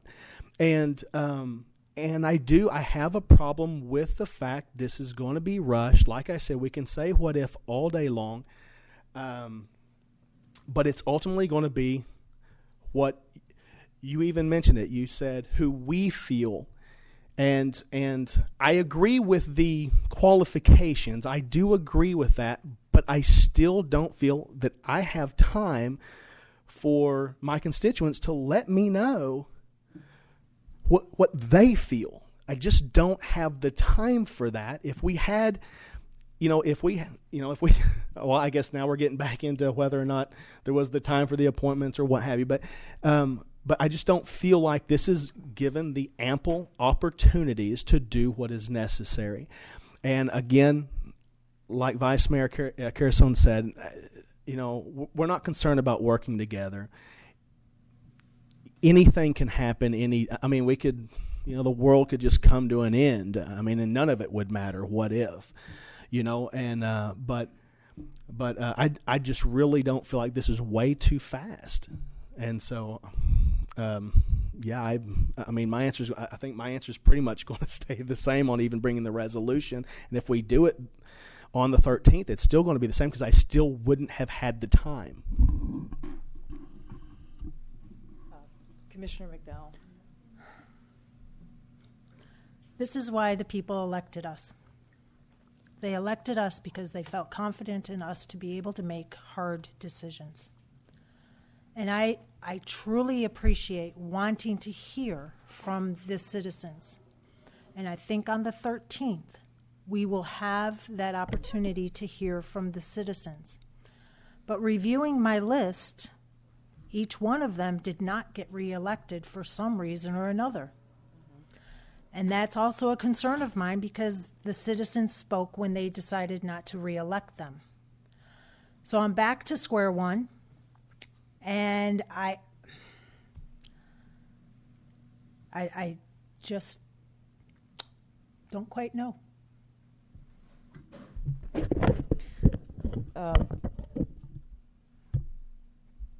City Attorney. He looks like he's enjoying this. Well, it's difficult, and I definitely It is appreciate difficult. Vice Mayor. I mean, you've recognized. I mean, this is a almost emergency type issue that we have to figure out what We've all path been we're going avoided. down. But City Attorney, is it because I heard you mention before that the person or the individual, even if the commission were to appoint them, they have to go through that qualification period, or qualification checklist with the city clerk. The resolution, could it be crafted in a way that that the person would go through that? It would be the appointment, providing that they meet the qualifications with the city clerk. Can we do that for charter? Contingent on Correct. meeting qualifications. Correct. You have the power to do it however Okay. whatever So- your imagination is. Yes, that's. Okay, I'm trying here. I'm really trying. So if we were to give direction to staff to put an item on the agenda for appointment of a commissioner to the vacant seat, contingent upon the person being qualified through the clerk's office, that would give the opportunity to leave it general, have the resolution. Obviously, from our conversation tonight, people are going to know, as well as each and every one of us that would be going out there and communicating. But we wouldn't have to give names of people tonight. We wouldn't have to give the guidelines. That could all be done on December 13th, correct? Yes. However, the term would need to start. So it would need to come back to the commission for the term is starting. You are the person. So they would have to go through a swearing in. That's up to that's up to your discussion. January Our first meeting in January, the recognition meeting could be, whatever date that January is, 5th. the 5th or something like that. Could that be the meeting that is set up or arranged in that resolution as to the time period that the person would be taking office? And that's assuming that the person qualified. Correct. Right. And if the person doesn't qualify, then we're right back. Yeah, that's right. You could set it up that way, yes, ma'am. But the term would start when the commission physically appoints. The term wouldn't start on the clerk's checklist of the qualifications. Well, is that what the resolution does? Is the resolution says that the commission appoints such and such contingent upon passing qualification with the clerk's office? Yeah, I guess my advice would be not to put that power in the city clerk. Let the city clerk qualify it, but then let the commission be the physically anointing body, not delegate it to the city. You're not delegating to the city clerk, but de facto, if I'm understanding what you're saying, is we're going to name somebody on the 13th, conditioned upon them meeting the qualifications to the clerk. Now, assuming that person qualifies, when does that person's term start? That's the issue I'm struggling with. Yeah, we're going around circle here. That's what I was saying is the resolution would say that the official appointment designation or whatever would take place January, whatever that meeting is, in January. So that would be basically the time period that between that appointment on the 13th, the person's vetted, the person's qualified, and all of that kind of stuff. We come back in January. That person is then, sworn in, because they do have to be sworn in, correct? Yes. Okay. On that date. And so there you have it in January that the person is acknowledged by the commission that is they've qualified, and they get sworn, and then they get to work. Is that right? Yes. Okay. So I hope I made that clear with the rest of the commission what I'm saying. So leaving it all general, not naming anybody particularly today. Not getting anyone in there until January. Right. Yeah. I don't see any other way that it could be done to have anybody, and we don't have any meetings anyway between December 13th exactly and January. So if the resolution is designed or crafted that the person would be taking office in January. City attorney said that could be done. Now, all that being said, I'm not saying that I'm for appointing anybody. I think I've aired my concerns and where I'm at with this. But the thing that I'm so focused on and really emphasized is we've had this discussion. I don't think we could just ignore this issue now and not let the public have their say into this. Also, city attorney will be getting us clarification about that, the language in the new ordinance or new amendment, whether or not somebody that had been elected twice could be appointed for this short term. So he's going to get that clarification as well. So that's just something that I'm sharing that we can do to enable the public to have their ability to have say into this, and then I'm sure we're going to hear from people that may want to be appointed. Commissioner McDowell. Do you think at this point we could set the parameters of qualifications and then possibly let the people that might be interested, the candidate that would be interested, submit their name prior to the 13th meeting to city clerk? So if, let's say, Mr. Smith wants to be appointed commissioner, he's a former commissioner, he's met each one of our little criteria list of wants, and city clerk says, oh, I'm sorry, you're not a resident of Northport, you can't. But Mrs. Smith is a resident of Northport, she wants it, she's a former commissioner, she meets all the criteria. Once we decide on the 13th, the city clerk gives us the list of names that have shown interest, and then we take it from there. And I was not going there, Commissioner, because we're getting into something about setting particular criteria. I think the criteria of the charter is what they do have to meet. They have to be here for a year. Right. And no, I'm talking about they can't be, they have to be a prior commissioner. They cannot be running. That's what I was talking about. Right. And I mean, if you want to continue the conversation and you can try and narrow that down, I think we have some possible 2-and-2 situations here as far as what that criteria should be. Right. And I think the criteria for serving as a commissioner is in the charter. Everybody knows that. When we get to that meeting and we've got different things, that's when we're going to show our opinions about whether it should be somebody that served 2 terms or somebody that served 1 term. Okay, down the line, Commissioner Hanks, do you believe that if we were, first of all, do you believe we should be able to appoint someone? Yes or no? Yes, with Thank you. time, yeah. Okay, Commissioner McDowell, do you believe that we should be able to appoint someone? Yes or no?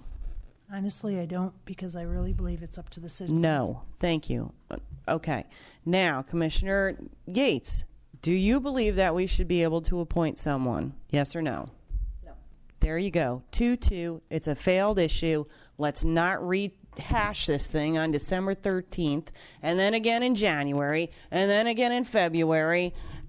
I'm over this rehashing stuff, okay? I hear you, Vice Mayor, and I appreciate you doing that poll, but you know, the part that's left out of this is you just asked me my opinion. I was just I'm only giving you and sharing you from my perspective. I serve the residents out there. I want to hear what the they public want to say. has to say. I'd like to hear what the public has to say on the subject. It was broached. It was brought up today, and I, at this point, owe it to the public to hear what their thoughts are on this. And I understand that the 13th is the first meeting of the month. And I also understand that the 13th is the last meeting of the month, and time is of the essence at that point. That's why I was hoping that maybe we could throw in one extra meeting sometime in December so that we can actually then make the decision based on what we hear from the people. That's all. And I really was hoping that schedules would be flexible enough to be able to handle this very important issue that you brought up. So what your answer was, it depends on what the public says, is what you're course. saying. It's not that, You asked- no, I'll vote you no, asked or me. that I'll... It's My not- problem is that 9 times out of 10, what you say up here is yes or no, even though you're the voice of the public that you've spoken to, so your belief... But I haven't heard the public's opinion on So this. nobody's talked to you about this at all. I've See, only that's heard what from I'm two trying to people, get at. and both people, one say yes, one say no. How come Ms. Hughes is constantly saying you need to appoint somebody, Right. but at the same time, that we haven't given the public Well, an that's opportunity why to I come wanted- up Exactly. and submit their things. That's why I wanted December 13th to bring a resolution But to so we make a could final have the decision public on the and make 13th. the decision. That's Okay. exactly why. And that's exactly what I was suggesting in moving forward in just giving that direction to put the item on the agenda, to bring a resolution, to appoint somebody, leaving it, blank, and that the person would take office in January at that January meeting, and pretty much leave it at that, because without getting into all of this criteria, I mean, But if you don't get they've into got it to now, qualify. then we're going to go to a meeting number 2 if we don't get into the criteria now. The problem is that so far I know from what I hear that myself and Commissioner McDowell want someone who can hit the ground running, who have nothing to do with the current election. And what was the third one, Debbie? That they will not run for the For current office. election. Yeah. Right? And Okay. they understand that once they're appointed, they may not be able to ever run for this office again. Right. There's things that they have to understand, and I think if we hear from the public on the 13th, we just may be able to make a decision definitively. exactly. Well, and that's what I'm trying to say, is that if we set those criterias, then we can have those types of people come in. But now I'm talking that out loud, and what Commissioner Yates is saying, why do you have to put that type of box around the people who actually submit? We, as an individual, can actually just check them off of who it is that we actually believe should be appointed. Right. But in the same token, do we I'd like to put hear from the people. Well, no, we're going to hear from the people on December 13th. That's not what I'm saying. I'm talking out loud about what Mayor Yates is saying, is that don't put the criteria on that they have to be commissioners and that they have to have that they shouldn't have skin in the game or what have you. Allow those people to go ahead and come in and qualify per the charter with the clerk's department. And then when that December 13th meeting comes up and we individually look them through and determine who it is that we feel individually should be or shouldn't be appointed, that's where we can delete those who do not fit our personal criteria. I'm finally getting what you're trying to say. Okay. See, this is I why need it's food. important. Commissioner Hanks. Okay, so now we're back to, we want to hear the people on December 13th. December 13th, our meeting will be at 10 a.m. One of the reasons I was elected was because most of my constituents that elected me cannot attend that meeting and cannot give their voice. Now, we have, between now and then, we're going to have about a week that I'm gone for Florida League of Cities. We're all gone. Yeah, we're all gone. So how can I hear from my constituents that work during the day, can't make the 10 a.m. meeting, and be able to put forth their opinions? This is my point. There's just not enough time to truly do what we're saying we want to do. It's just not there. We can do a special meeting on the 13th at 6 p.m. so that we make sure that people attend. That's not a problem. I don't think it's a problem to actually have city attorney a time specified item for that special, for our commission. I'm sure the 13th meeting is going to be a full day meeting, folks. I really do. We've got a lot of issues. So it's starting at 10. City attorney, can we make a time specified 6 p.m. Agenda item from that agenda?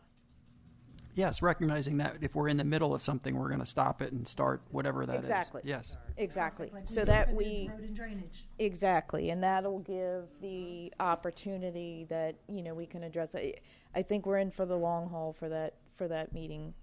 Just saying, we've got some important business we're trying to get done prior to this holiday break. And we're trying to vet through and work through this conversation to really deal with something that is important to this community in many different aspects. So, Okay, well then. so we know that that's a possibility that we can do that. Commissioner McDowell, Commissioner Hanks, were you? I don't want to pass you. Okay. Okay. Go ahead. So we're going to have our regular commission meeting start at 10 o'clock. And that is not going to have any speak of anything about the 6 p.m. meeting that's going to be a special meeting, unless somebody does public comment that can't come to the night meeting. This will give them both the opportunity. So during the day, if people can't come to the night special meeting, they can voice their concern about the special meeting that's going to be held at 6. It's going to be a continuance of the regular meeting. I mean, it's a regular commission meeting with a time specified item of 6 o'clock. Oh, okay. I see what you're See saying. what I'm saying? We already have a meeting that day. We don't have to call a special meeting because Oh, special meeting I requires 48 sorry. hours notice and all that kind. That was going We to be have my a next meeting. question. Yeah. So we're going to hold, let me make Item sure I discussed. understand. So we're going to have a 10 o'clock meeting, public comment, they're going to be able to make their public comment, but this particular agenda item will not start until exactly 6 o'clock. That's exactly. So if people cannot be here at 6 o'clock for this particular agenda item, they can still make public comment at 10 o'clock. Correct? We actually, when we get to that meeting, that's You're going to have to something make a that special announcement. Well, that's something that we always have the opportunity as our commission, as we did at our first meeting. We can suspend the normal rules to be able to work through, this. So, yes, because I think that's an important thing for those that can't come. They can also email us and call us ahead of time. I mean, we have that all the time. Can I ask a question as city clerk? Maybe my fellow commissioners might know this answer too. If a citizen decided that they cannot even make that meeting because of the holidays, and they email their concern, does that get entered into public record for the meeting to be read during the meeting? You want it read into the record only. Correct. Usually only if they ask. I think the mayor or the person presiding over the meeting has the discretion to do that. If I can divert to the city clerk, is that The mayor's correct? meeting. Right. So certainly if that is, and I'm always very sensitive if somebody specifically had asks that we do that. Because we know mine hasn't been read into record. And it is up to the person presiding. So certainly I'll be sensitive to that. This is a very sensitive issue. Exactly. It's a very important issue. Absolutely. So can I try to wrap this up for all of Sure. us to move on with? So what I think we want to do is somebody can let's see if we can get a consensus, okay, to direct staff to put an item on the December 13th commission meeting to bring a resolution for appointing a person to the vacant commission seat, and to have that item time certain at 6 p.m.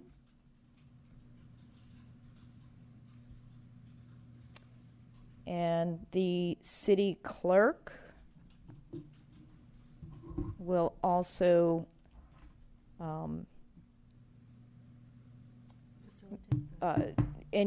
for anyone interested in applying, the city clerk will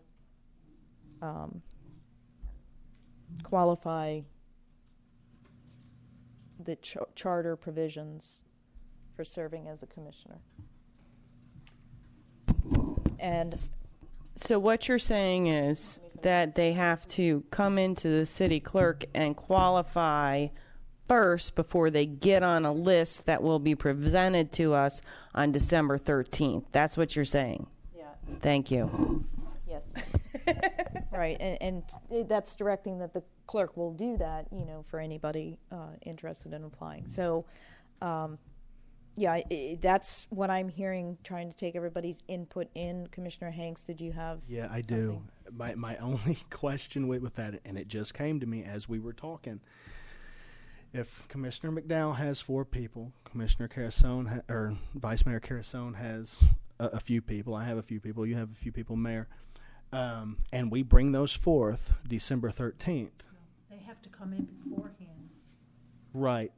They have to come in to get when? qualified through Qualified, but my question is, when are they brought before the people? Because if we're not having this meeting till 6 p.m., but if we're not having the meeting till 6 p.m. on December 13th, how can I still hear from the people that the 4 you brought, the 3 you brought, the 3 I brought, if I have any?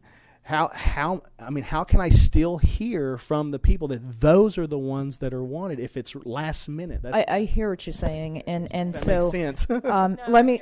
let me finish along the statement I was making as far as the anyone interested in applying must go to the city clerk for the city clerk to ensure that they meet the qualifications of the charter, and as each person meets those qualifications, that the city clerk would post on the city's website under the page for appropriate each of those. Notify us And- too. Is there a time frame that needs to be done so I think you're we'll have a right. chance to think look you're into right. people? Because not every, I mean, I've got a lot of So the voters that 9th. just voted this So the time. 9th. I know. And so they Totally, have a chance to. I totally agree. Yeah, the 9th, I think, is a good cutoff date. That way then we've got. Well, where are a we? weekend. We're December 1st. So you have 9 days. So yeah, 5 days. yeah.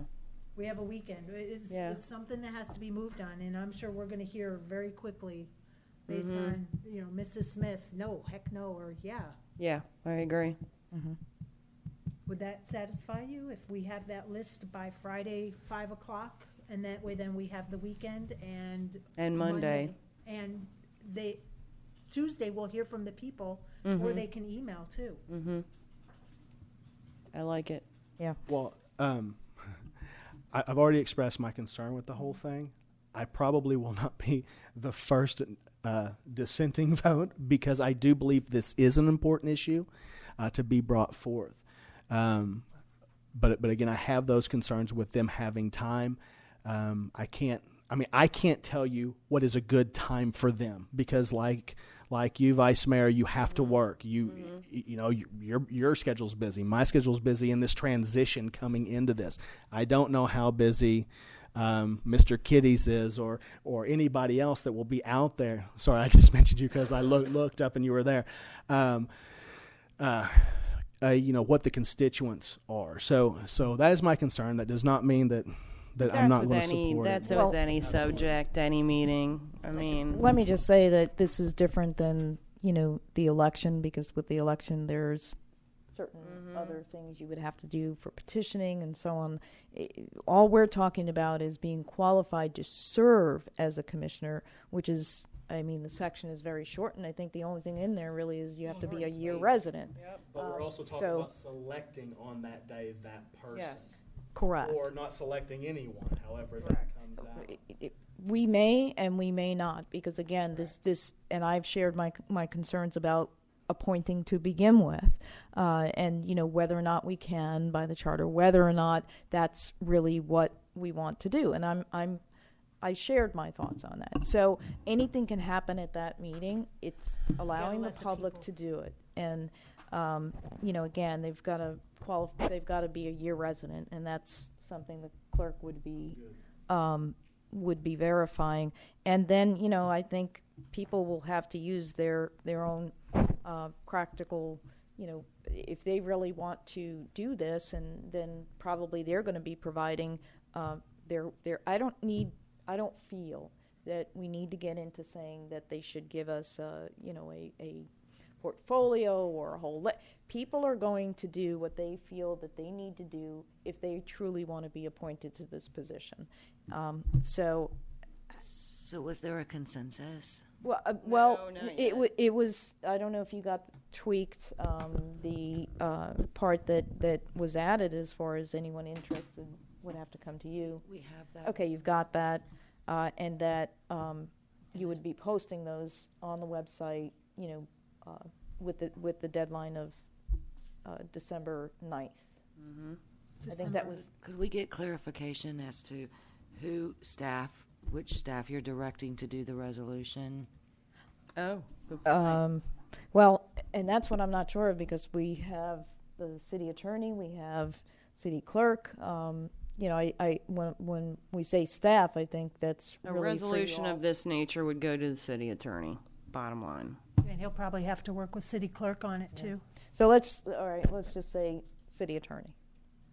How's that? And whoever you think you need to consult with. Yeah. Does that make it more clear? Yes, ma'am. Okay. Still just need to know. We still need consensus. Right. Okay. So, city clerk, can you read what we've got? Well, I can read part of it. Okay. Or I can restate it, whatever the will of the commission is. Go ahead, city clerk. Okay. That consensus to direct staff to, which you have Direct clarified city as city attorney, to bring a resolution for appointing a person to seat 4, have a time certain of 6:00 p.m., and have the person go meet with the city clerk to see if they meet the qualifications for the charter position, have the city clerk post the meeting, post on the website the ones that have came and met with me, whether they've qualified or not, the ones that have submitted their names. No, only the ones that Only the qualify. ones that have Qualified qualified. ones to post on the website. And to have it, the deadline for submitting by the 9th at 5:00. One more question. We decided to not go with the special qualifications that were mentioned up. Correct. Just one with Correct. the- Correct. Just the names. So it could be anybody that has lived in the Any household. Tom, Dick, or Harry, and you could get 650 applications, and the poor city clerk is going to shoot us by the time we get out of the meeting on December 13th. Sorry. The other thing was the person would be taking in the resolution that the person would be taking office in January. Office in January. Thank you. January 5th, I believe, is the special meeting for recognition, is January 5th.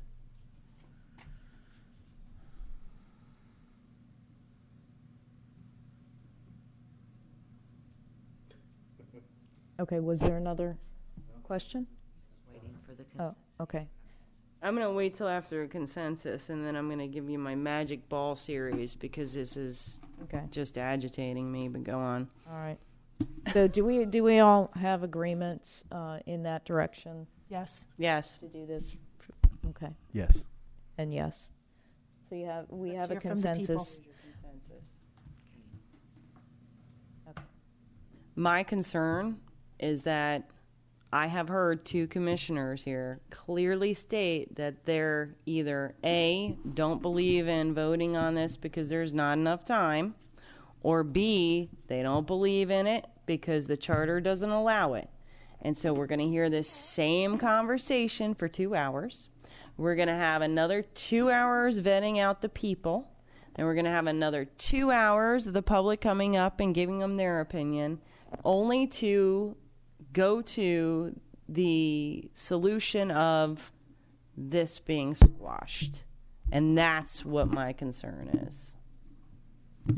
So, Okay, if I can just share, Vice Mayor, that, at this moment, as this was really sprung upon us, for this, we were not, had I had that opportunity to talk to a variety of people out there, get that input in there, as I sit here today, yeah, that's my position. I am very concerned in us doing that. I'm very confident that we can, with the four of us for the next 5 months, because really December we've only got one meeting. So for 5 months, I do feel that, this election is going to cost us money, and, that we can get through this. We've gotten through before with 4 people serving, and I know there's a whole bunch of what ifs. But so that's, as I sit here today, my thoughts on it. But I want to get to the constituents out there, the people out there, and I want to get feedback. And on December 13th, I don't know. My position could be different. It really depends upon the input that you get, and from all sides. Those that are pro, those that are against, and that's what we do, is take it, and that's what I will do. I'm is sorry, take that. Mayor, I was assuming that you had held yourself to this legal standard that it wasn't allowed legally, not that it was an opinion piece. So that's why I was making. Well, no, I'm not an attorney, and we all heard that many times over the past 4 years. But yeah, I mean, at this moment that I sit here, the charter doesn't necessarily specifically allow for it. I'm a little concerned with that, but that's what the time between now and December 13th is going to provide for me to do my research, do my homework, get more comfortable, get more confident, and I'm not grinding my heels in the ground. So I just want you to understand that. That's good to know. It's an open grinder. opportunity. Well, and if it's legal, and if it's something that truly I see it a different way as far as harming the public versus helping the public, as my opinion, then yeah, I do kind of put my heels in the ground. But let's see where we get, and I'm going to do some homework and see where we're at. And I also think there is, from a legal perspective, city attorney is going to check on it, the opportunity for anybody that did serve 2 terms. So Yes. there's a lot to be vetted. Do we have to have consensus for that? City It's attorney, clear you're just direction. are you gonna give us some? You're gonna follow up and give us a clarification on. Yeah, that. and allow me to repeat it. You're wanting to know if somebody who has been elected twice qualifies under the current ballot, current charter, whether they can be eligible to serve. To serve an appointment, To serve an as appointment for the 5 months. Got the question. Got it. Okay. And so you don't need anything other than that direction to bring that back to all. If there's any objection for me doing that, please let me know now. Yeah. Otherwise, I'm going to do it. There is none. So we've got unanimous Explain it consensus. Very clear. Right. Okay. So let's hear from Commissioner Just McDowell. one last comment on the subject. Again, I'm glad that we brought it up. I think we aired a lot of it so that when we come back on the 13th, we will first hear from hopefully the city attorney as to what can be done per charter, per rules, and share other legal opinions that we may have found in our research. It'll give the public a chance to send in their email, make their phone call so that they're a part of this process. It'll give us each a chance to talk to citizens also for these next, 13 days, 12 days. And then on the 13th, I think we'll be able to make a decision as to appoint or just no, we're going to just do it as a four-man board. So I think after we hear from the people, we'll be able to really be able to set this up. But I think a lot of the groundwork has already been established and clarified. Thank you. Commissioner Hanks. Vice Mayor Carusone, I appreciate you hearing all of my concern, but please rest assured that however I feel today, I serve at the pleasure of the people, and that can change on that day. So as I hear, I could be completely off and completely wrong, and I understand that. I'm open-minded to that. So I do appreciate the fact that we actually had something that we could truly test our muscle on, and it sounds like we have a consensus again. So thank you guys very much. Right. Thank you. Okay, was that it, Commissioner Hanks? Okay, and Vice Mayor. I just want to say mission accomplished, because that's really all I wanted, was for us to be able to bring something back on December 13th where a decision could be made, and that wasn't postponed for another 2 to 3 meetings. That's all I wanted. So you're open-minded. It worked. It may pass, it may fail.